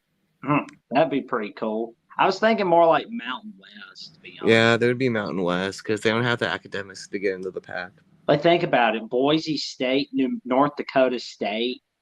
You know, That's why Boise State doesn't fit in the Pac-12 because their academics aren't up to code. I mean, because they used to have an elite group of 5 football team. They're not what they used to be, but they're still really good. But yeah, the academics aren't there. Tony would definitely mention that because he's really good with the academic stuff. 10 more minutes, and it's 141 days to college football season. Yeah, me and Will are already there. We're already at 141. To me, about this big I'm an hour rivalry. What's it like in the future, gents? This rivalry that's going on between the Pac-12 and Big 12 was something I didn't expect to see throughout the entire offseason. It's so insufferable. I mean, to me, I'm not sure if the Jackson or Jeffrey agree with me, but it kind of feels like two of the little kids arguing in the corner while the big boys are eating at the big kids' table. I mean, they're just arguing to figure out who's the biggest of the smallest kid. I mean, I don't see either of them being viable long term for a while. What do you think? That's a good question. I wonder if San Diego State, SMU possibly joining the Pac, helps in a way. I mean, Tony was on here talking about the academics of it, and academics is very important for conference realignment. I would say it's the most significant piece, but I don't see. Listen, we're all football fans. We're all sports fans here. We need to understand that there's a reason they ain't putting spelling. There's not a world spelling bee competition for these colleges or anything like that. So I don't know how much it moves the needle on an actual TV deal. That's a good point. But it would be pretty fun to see a Texas team in the Pac. I mean, again, it ruins the Pacific name. It ruins the Pacific name. Yeah, I mean, I also think the Big Ten should change its name to the Big 16. Yeah, I said that basically in chat. The Big Ten should be the Big 16. I mean, the names, I know it's the branding. You have the Big Ten. It's been called that, the Big 12. But, like, for the last, 10 years, the Big 12 only having 10 teams and the Big Ten having 14 teams doesn't make any sense at all.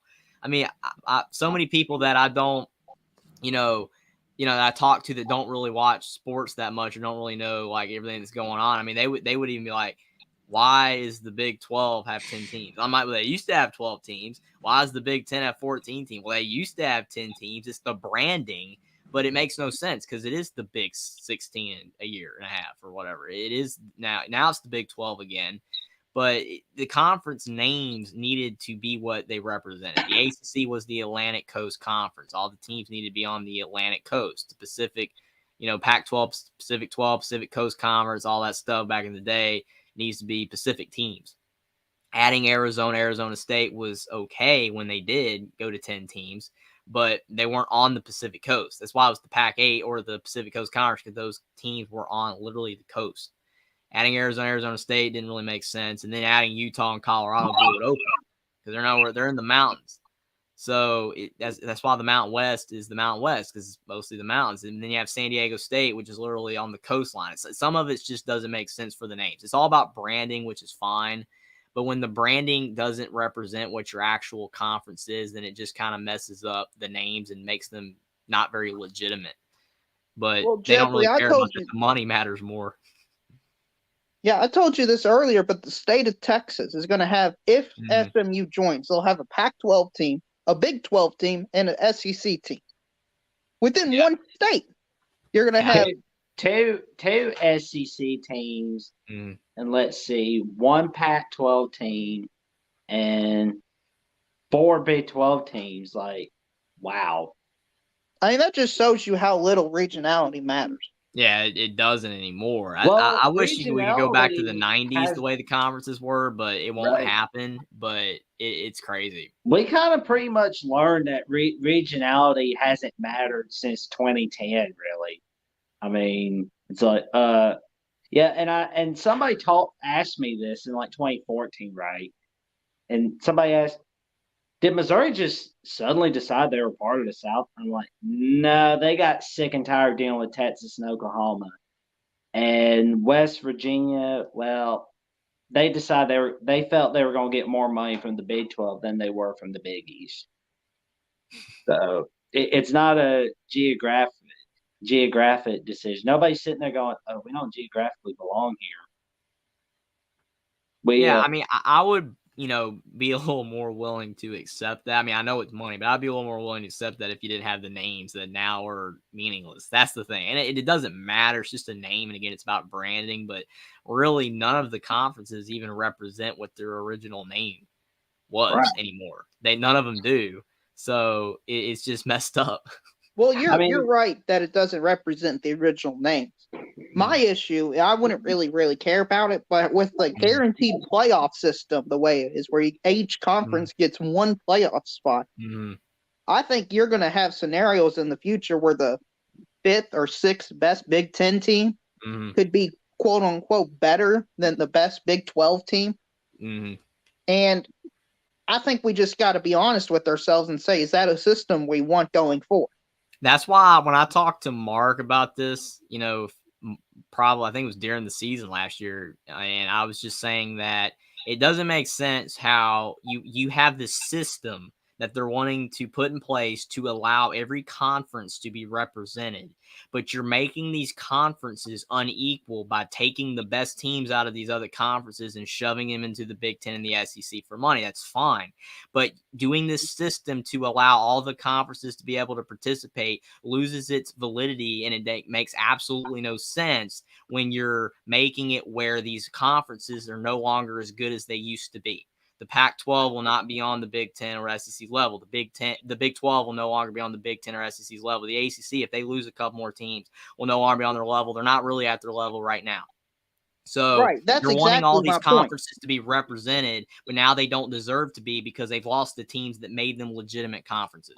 Right. If USC was still in the Pac-12 and they're as good as we think they're going to be going forward, I wouldn't have nearly as major an issue. Or Oklahoma was still in the Big 12.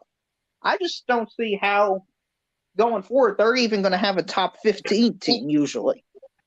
Yeah, it's messed up. It doesn't make sense why you would choose to do that now when the conferences are as uneven as ever. It makes no sense. And with the way the seeding is, let's take Will's team as an example, since his team likes to throw a wrench into everything for some reason. Notre Dame could be 12-0. Everybody agrees they're the number 1 team, but they'll be the 5 seed.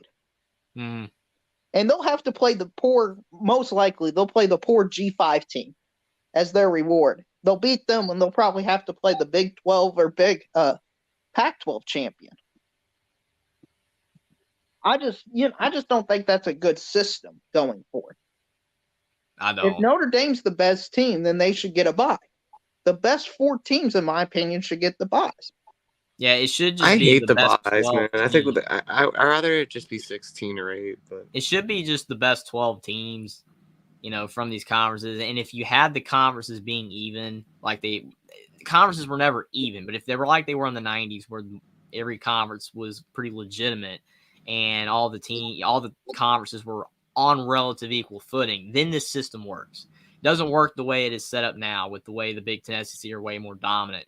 And I agree the buys are messed up. Because in March Madness, which I know no one cares about that here except a few people like basketball, you don't have buys. Everyone plays. Everyone gets an equal chance. Football's different because the teams aren't equal. You're not going to have Florida Atlantic in the Final Four. You're not going to have Florida Atlantic in the playoff advancing if they're the group of 5 representative. I get that, but it's still – this system should only have been if the conferences were like they were in the 90s, where the Pac-12 was good, the SEC was good, but it wasn't dominant like now. The Big Ten, all these conferences were relatively even. Then it would work. Then it would be justifiable. It's not justifiable anymore or the way they're doing it, because the way the conferences are uneven. Like you said, there's going to be some years where the Pac-12 doesn't even have a top 15 team probably, and you're putting their champion in the playoff. Why? They don't belong if you're going off the 12 best teams. It should be the 12 best teams. That's why the conferences should have been the way they were before. But again, money is why they moved. It is what it is. It just doesn't make any sense why you would even do this system when you change the rules by allowing these teams to move around. And now you want to have all the conferences represented when they're not even. It just makes absolutely no sense. Either go back to the way the conferences used to be or don't do this system because it doesn't work. And what I think you said about March Madness was a good point, because I'm not sure if everybody knows it, but every champion is in March Madness, except for teams with exceptions of transition rules and stuff like that. Yeah, I think you can do a similar thing in college football and say, hey, we're going to choose the conference champion, but they're going to be seeded based off where we think they're ranked. So if the they're gonna be at the Pac-12 or bottom. right, if the Big 12 they think is the 10th best team, put them in as the 10th best team. Don't put them at 4. That's absolutely right. I agree with that. Will, Jackson, what do you think about this rant/discussion me and Jeffrey are on? Oh, man. Will, you want to go first? Wait, so can I get a little? Sorry, I dozed off a bit. Can I get a summary? We're just talking about the playoff and how you have it being uneven, and that these conferences shouldn't be represented where they're going to be at because it's uneven. Like Darrell said, if the Big 12 top team is the 10th best team, they should be ranked 10th, not 3rd or 4th, based on the seeding. Yeah, I mean, I think it would be fun if they like go on a run or something. But yeah, I mean, they probably shouldn't, but it is what it is. And I mean, I think maybe, I mean, hopefully this will get like more teams to put in money to their programs like Oregon is, so that these teams can be competitive. But yeah, like I mean, TCU probably wasn't the 3rd best team, but they're ranked 3rd. So we'll see if any of these teams can like beat a SEC or a Big Ten team. But yeah, I think that NIL definitely be is underdogs, even if they like are you playing said. at home.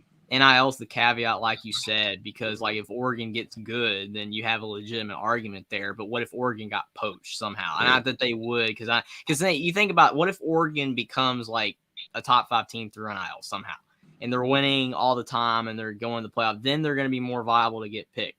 I'm not saying that the Big Ten or the SEC would, based on the fact, because I know it's a lot of other factors besides play, as Darrell said, and everyone said before, it's academics as well. But still, that's not likely that Oregon wound up being a top 5 team all the time. And again, to Darrell's point, the team should be seeded based on where they finish. If you're the 5th best team, you should be put in 5th seed. You should not be, ranked based on being a champion, because a champion doesn't matter if your conference is weak. That's why the group of 5 is always at the bottom when they put them in the bowls, because of the fact they're not as good. Unfortunately, as much as we love the group of 5, they're not ever going to be able to compete on the level of a Power 5 team. Cincinnati was the closest thing we've seen. And what happened to their coach? Left. Chris Peterson, Boise State was probably the last one that could compete. Yeah, I mean, they did, but that kind of start to Darrell's point, get into a different era as well. And he didn't leave. If Luke Fickell stayed at Cincinnati, could have maybe built something there. Never maybe would have been on the level of Power 5 teams and on the resources, but he left because that when you do good at a team like that, it's your time to go. You make that jump so you can make more money and be able to have more success with more resources. So you're never going to have a group of 5 team have a lot of success. And now that the Big 12 and the Pac-12 are a lot weaker than they used to be, they're most years not going to have a team that's worthy of being the 3 or the 4 slot in the the playoff. It's just not going to happen. It's maybe some years, but it's not going to happen most years. You're not going to have a team in the Big 12 that's the 3rd best team. It's just not going to happen. They're going to be like 11th, but we're going to put them 4th because that's how the seeding works. It's just messed up, but it is what it is. Okay, Jeffrey, I'm not sure if Mark's doing this in the I think Mark responded to us in the chat, said who determines best or 5th best or whatever. That's the flaw in the current discussion. So how would you respond to that type of notion that, well, it's kind of ambiguous of where each team is ranked, so we might as well all give them a shot? How would you? I mean, the thing is like, I know that the argument is kind of like when we're comparing Big Ten SEC, and you can have a million arguments for why the Big Ten is almost on the footing of the SEC, not better than, but potentially closer than. Some people would think that the SEC is dominant. It's all superfluous because of the fact you can come up with a million different reasons for why something is what it is when it's not. Someone could say Texas A&M, it's 5-7, could beat Pittsburgh that's 9-3 in the ACC because A&M is more talent. Doesn't mean they will know they could go head to head and lose, but A&M on a good day is a better football team, even though they had a worse record. I think that's why they always say the eye test. You're basing off strength of schedule. You're basing it off of so many different things that it makes these teams more justifiable to be ranked where they are. That's why so many people are saying Alabama should have been in the playoffs instead of TCU, because Alabama's a better football team. Alabama's a better football team than TCU, but TCU won the games. They only one loss. Alabama had two, so Alabama missed the playoff. TCU got in. But in Ohio State only one loss as well. But you can make an argument Alabama was definitely better than TCU, and on a good day, Alabama might have been better than Ohio State on a good day. It's all, superfluous, because you can't really compare these teams in a vacuum, because when they play, the results aren't always the same. But I do think that you can tell who's better. And in you being an SEC fanatic, you would argue that the fourth best SEC team is better than the best Big 12 team in a given year. They should be ranked higher in the playoff than that Big 12 champion, because the fourth best SEC team is better that year. Yeah, I think with that. Jeffrey, do you know who the fourth best SEC team was by the standings this year? LSU. Nope. Yeah, it was a team called Alabama. You may have heard of them. Yeah. And the logic is Georgia beat Tennessee. Tennessee beat LSU. LSU beat Bama. Yeah, I mean, SEC definitely has a good best four teams. Well, but then that argument doesn't work. Yeah. Go ahead, Will. Sorry, I'll say in a minute. I mean, I don't know. I felt like the SEC definitely had four great teams, but then I felt like the rest of them were at that Big 12 level. Right, but Will, in a 12-team playoff, most likely only 4 are getting in at a max. So 5 through 14 really doesn't matter in the discussion. I mean, how many years do you think the 5th best SEC team's getting in? I don't think that'll ever happen, because 6 of the spots are already taken. That's a good point. And then Michigan or Ohio State's probably getting in. And then if you just need one other team, be it a Florida State, a Utah, an Oregon, something like that, being better than the 5th best SEC team. I think to your point, though, Darrell, when you were saying that the 4th best team, Alabama was not the 4th best team in the SEC this year. I still think they were the 2nd best team. Yeah, okay. Based on the results on the field, they were the 4th best team. Yeah, I know. The reason why the head-to-head stuff doesn't matter to me is because of the fact you could have a team, that beat a team, that beat a team, that beat a team, that beat a team, and you go all the way down the list, and someone could say, well, this team's the national champion because this team beat a team that beat the team that won it all. I don't like transitive property and stuff, but if you look at the standings as well, they're 4th in the standings, but I think they're tied for 3rd. But since the team ahead of them they lost to, I consider them 4th. So I agree. I mean, you're right. It's just that you look at chat, everyone's saying Alabama should have been in. I mean, I'm glad TCU got in. I really am. Yeah. I was glad to see the Horned Frogs in the playoff, but there's no way that Alabama was a worse team than TCU. That's just not a fact. And I think that Alabama is better than Tennessee and LSU.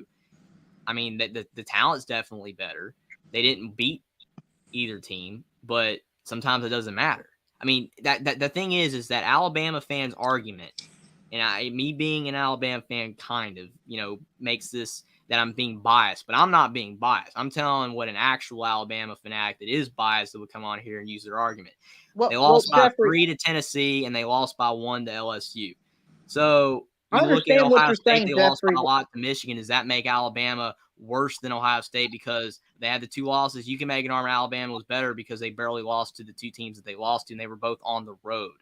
I understand what you're saying, Jeffrey, but results got to matter. Results ultimately have to matter, and they lost both those games, and that's unfortunate for them. But let me ask you a scenario. Let's say they're the 9th seed. Or no, we'll put them as the 10th seed. They're the 10th seed, okay? They beat USC in round 1, and they beat Michigan, and then they beat Ohio State to make the national championship game. Would you call Alabama a Cinderella in that scenario? I don't really think Alabama's a Cinderella in any scenario until they become a bad team and then they, get good again and have a good season. And that's how you're a Cinderella. Alabama's not a Cinderella because they're a perennial power. I know, I get what you're saying about the results matter. I 100% agree with you, but where the basis of using the wins and losses is strict fact of who's better, who's worse, is that if you look at every football team in college football, there were only 2 teams that at their best, the way Georgia played in the national championship game, had a chance to beat them. And that's Ohio State, because Ohio State almost beat them in the semifinal, and Alabama. No other team on a good day for Georgia had a chance. Because Georgia, when they played Kentucky, like you mentioned that it was a 16-6 game. Georgia was horrible in that game. They barely tried. Their offense was garbage. I know Kentucky's defense, it doesn't matter. They didn't put their foot on the gas. That was a slugfest game. Georgia did not play their grade A game. Georgia almost lost to Missouri. People would have made the argument that Missouri was better than Georgia because they beat them. It's not how it works. Georgia on a good day could only be beat by Alabama and Ohio State. As much as I love parodying college football and I love college basketball for the reason that parody exists. College football is way too top heavy with the same teams winning it all the time. I still love the sport. But you look at last year, only Alabama and Ohio State could beat them on a good day because Georgia on a good day was unbeatable almost. No one else could. Tennessee had no chance. You saw what happened to Tennessee. They played Georgia, lost by 2 scores, and Georgia didn't even play their best game, and Hendon Hooker was playing in that game. LSU got floored by Georgia. Those teams weren't better than Alabama. They weren't better than Georgia. I know what you're saying. I'm just saying that as an objective, unbiased opinion of teams, that those were the 3 best teams in college football. Again, it was Georgia, Alabama, and Ohio State. I agree with everything you said, but the problem is the results on the field matter above all else. We can't just throw out results. And unfortunately for you guys, Alabama had 2 losses. What I'm saying is in a 12-team playoff, what I think is going to happen is Alabama, as a 10 seed, is going to go on that quote-unquote Cinderella type run. And they're going to make the national championship game. And then what are people going to say? Are people going to say, oh, this is a great system, explain in the playoff, get out a bunch of people to all the representation people wanted? Or are they going to say, man, I can't believe Alabama's back in the national championship game? Well, the issue is because what you're saying is the real is that you were, like you said, you're agreeing with me that Alabama's most dominant. And what's going to end up happening is that Alabama will still be better, and they'll have those 2-3 losses because it was the SEC, and then they're going to play a Kansas State. And as long as Alabama's players are playing in the game, they're going to blow out a Kansas State. They're going to blow out those teams most of the time. And then they're going to make it. It's not a Cinderella, even though to your point, you're saying Cinderella because it's like in college basketball where you're a 12 seed. I get that, but they're not a Cinderella based on the fact they're a perennial power. Okay, forget the word Cinderella. Forget that word. Take that word out. Keep the rest of the analysis in there. Would you agree that Alabama could make that type of run? And do you think that run would be healthy for the sport? Well, I mean, I think that overall, people are going to be upset because it goes to your and mine and a lot of people's point that the playoff system is flawed in the first place and it's not going to really make a difference until these other teams are capable of beating Alabama, Georgia, and Ohio State. Until other teams are capable of doing it, it's not going to change anything. NIL is going to have to do it, or these teams are just going to have to get better, or Alabama, Georgia, and Ohio State is going to have to get worse. And if they do, then they'll make the playoff better, even if it's still Big Ten SEC dominated, because at least you'll have different teams winning it. But until that happens, it's going to be the same results because of the fact these teams are going to keep winning. It's not going to change anything. Right. I think Alabama as a 10 seed has a better chance of winning the national championship than the Pac-12 champ, the ACC champ, and the Big 12 champ. And my concern is that's only going to hurt the sport as a whole, because I think people are going to say the sport is more regional than ever before. Jackson, you haven't spoken in a while. What are your thoughts on this discussion? Oh, about the SEC? Well, yeah. Well, I'm kind of just thinking about the Pac-12 thing about like San Diego State, SMU right now. I'm kind of thinking about how great that's going to be. You know, if official, like how fun it'll be to see, like, say, an SMU Oregon State matchup on Pac-12 after dark. That'll be something. I got to say really quick to Mark's comment, there's no such thing as an objective, unbiased opinion. That statement is oxymoron into itself. And then you got Connor Johnson laughing at that subjective, unbiased opinion. There you go. You guys got me with the right dictionary terminology, but I am unbiased. It's unfortunate that the SEC is as dominant as it is, because I like the other conferences. And I wish that it was more even like basketball. So you guys subjective, unbiased opinion. You guys are right. But well, Jeffrey, I think the SEC dominance will continue on until perpetuity. I just don't see any way where the SEC doesn't lose control, because every advantage I see going forward is toward the SEC. Oh, I mean, totally. But Darrell, what's your take on the possibility of, say, an SMU Oregon matchup at 9:30 on Pac-12 after dark? What do you think about that, man? I'll be honest.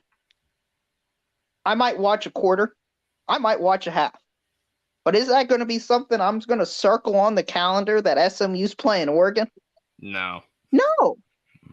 No. Unless you're a college football fan of all conferences, and it doesn't matter, and there's like no other good game on at the same time. But there probably will be. Listen. SMU, didn't they lose to BYU in a bowl game? I mean, SMU's not this great historic powerhouse. They're a middle of the road AAC team. That's what they all have been recently, with Tanner Mordecai at quarterback. I don't see either of those teams making any meaningful impact. I just hope that Tanner Mordecai is not simping for somebody named Margaret. But I mean, what are they? Would probably be like Washington State level good. Well, I mean, the issue is, Darrell, I mean, because you're right, the addition of San Diego State and SMU is, again, nowhere going to make up for the loss of USC UCLA. There's no way it could, but they had to do something.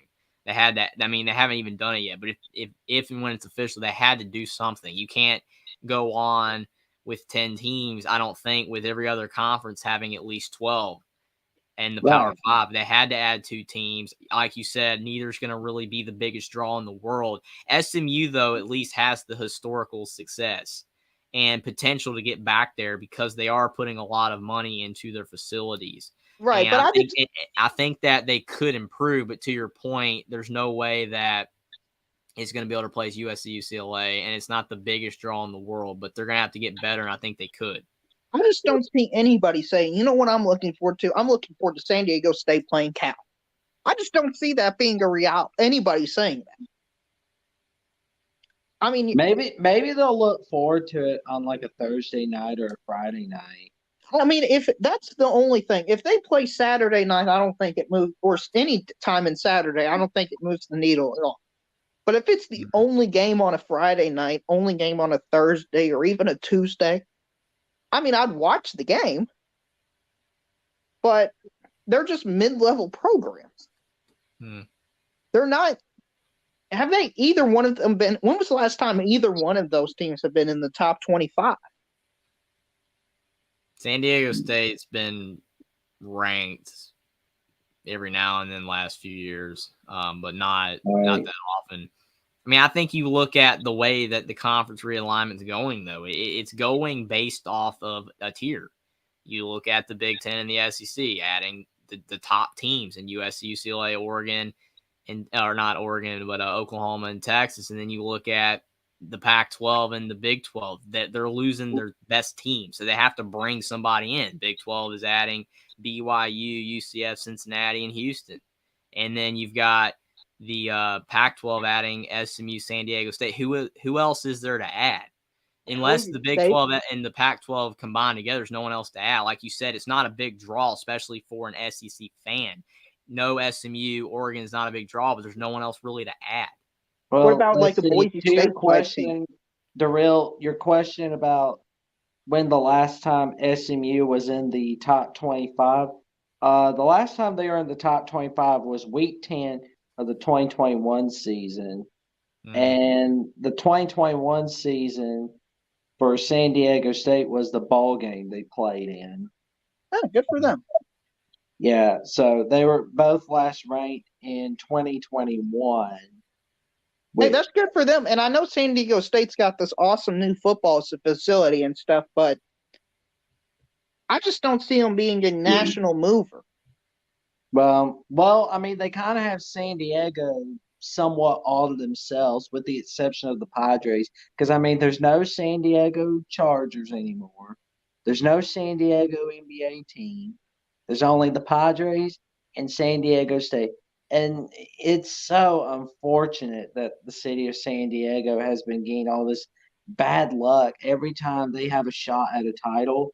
But, and kudos to the San Diego State basketball team, on how they played this season. Yeah, they had a great run.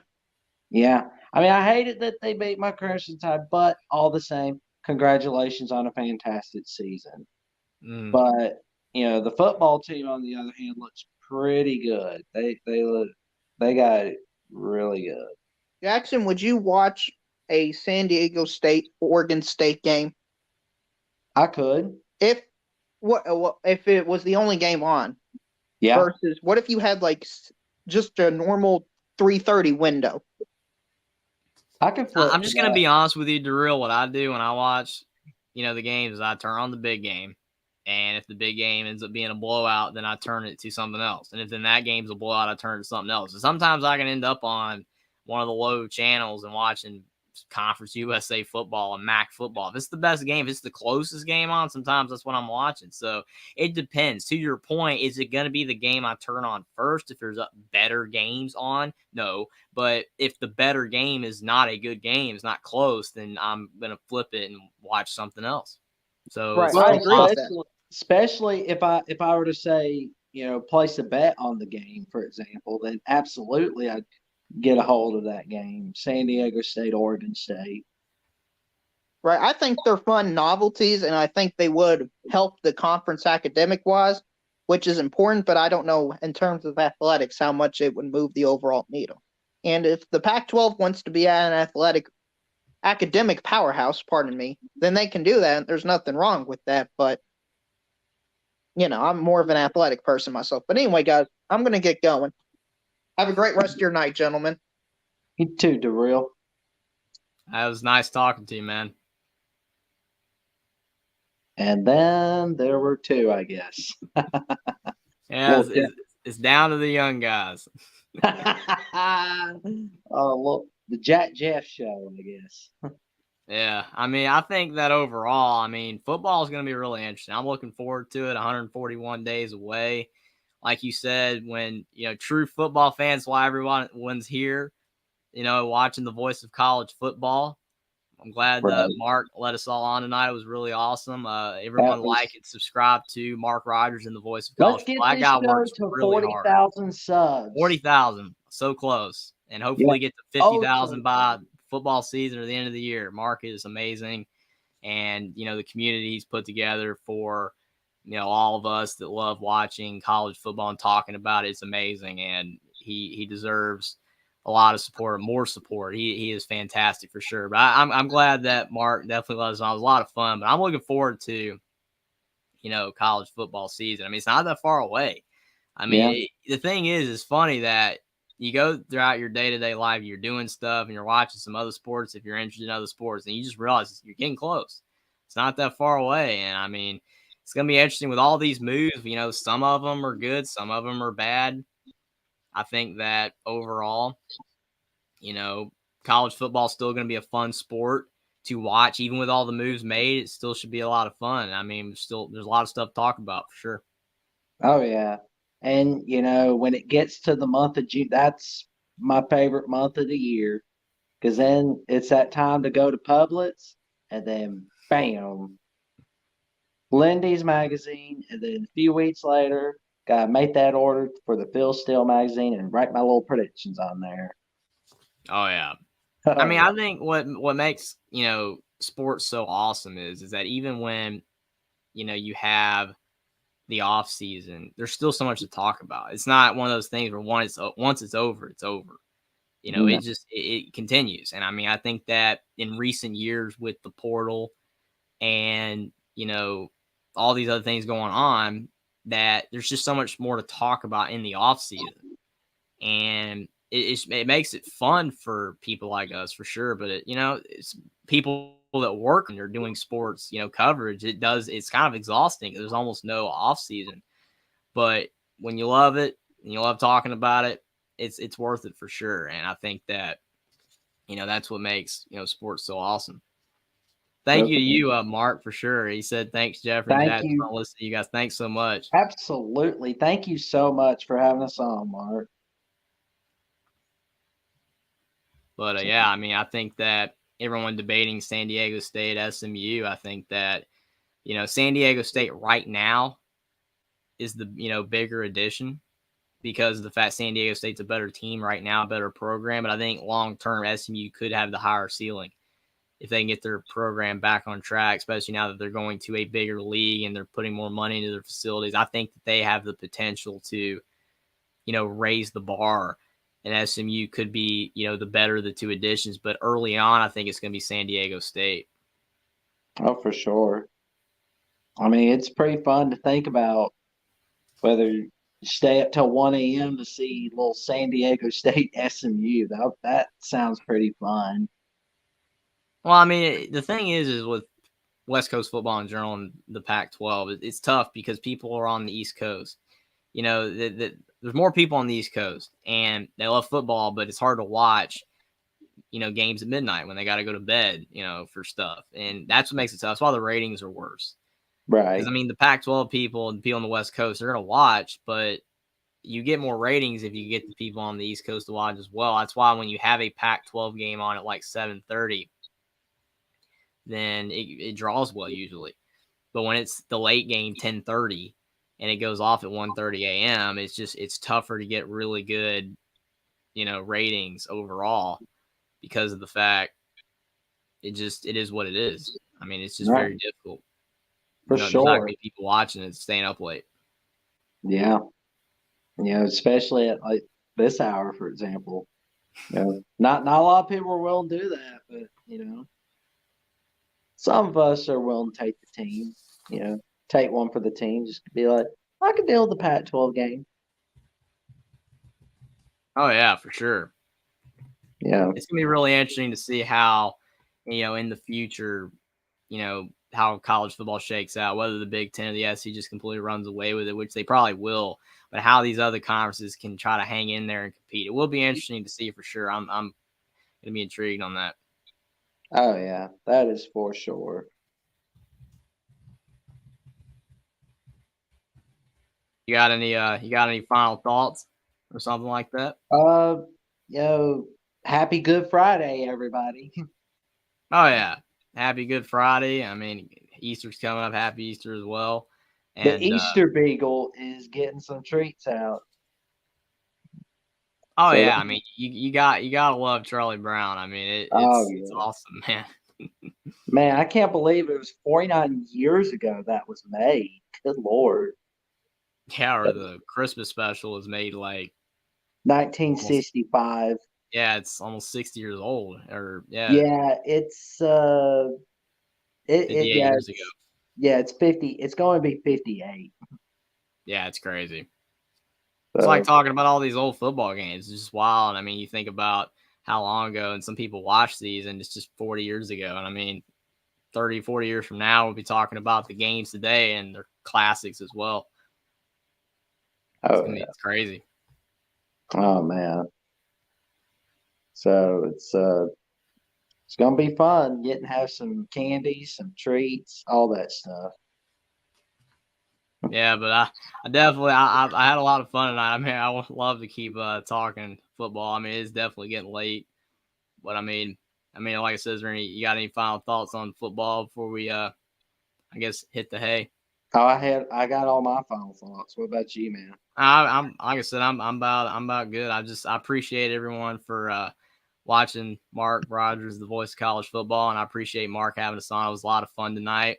I really enjoyed it. I wasn't expecting to come on tonight and talk this long, but Mark, I appreciate you so much. Thank you for bringing us all on. It was a good time. It was a lot of fun. We appreciate it, Mark. Thank you so much, man. So much fun, and you're awesome, Mark, and everyone in chat is awesome as well. Again, get this guy to 40,000. Got to do that, but yes. Thanks so much for being here, everybody. Mark deserves it so much, and I really appreciate being on. It was a lot of fun talking about the Pac-12 and the SEC and all college football. But I had a lot of fun. I can't wait to be back on here soon talking to Mark and all you guys as well. Oh yeah. Like, comment, subscribe, click on notifications. See you next time.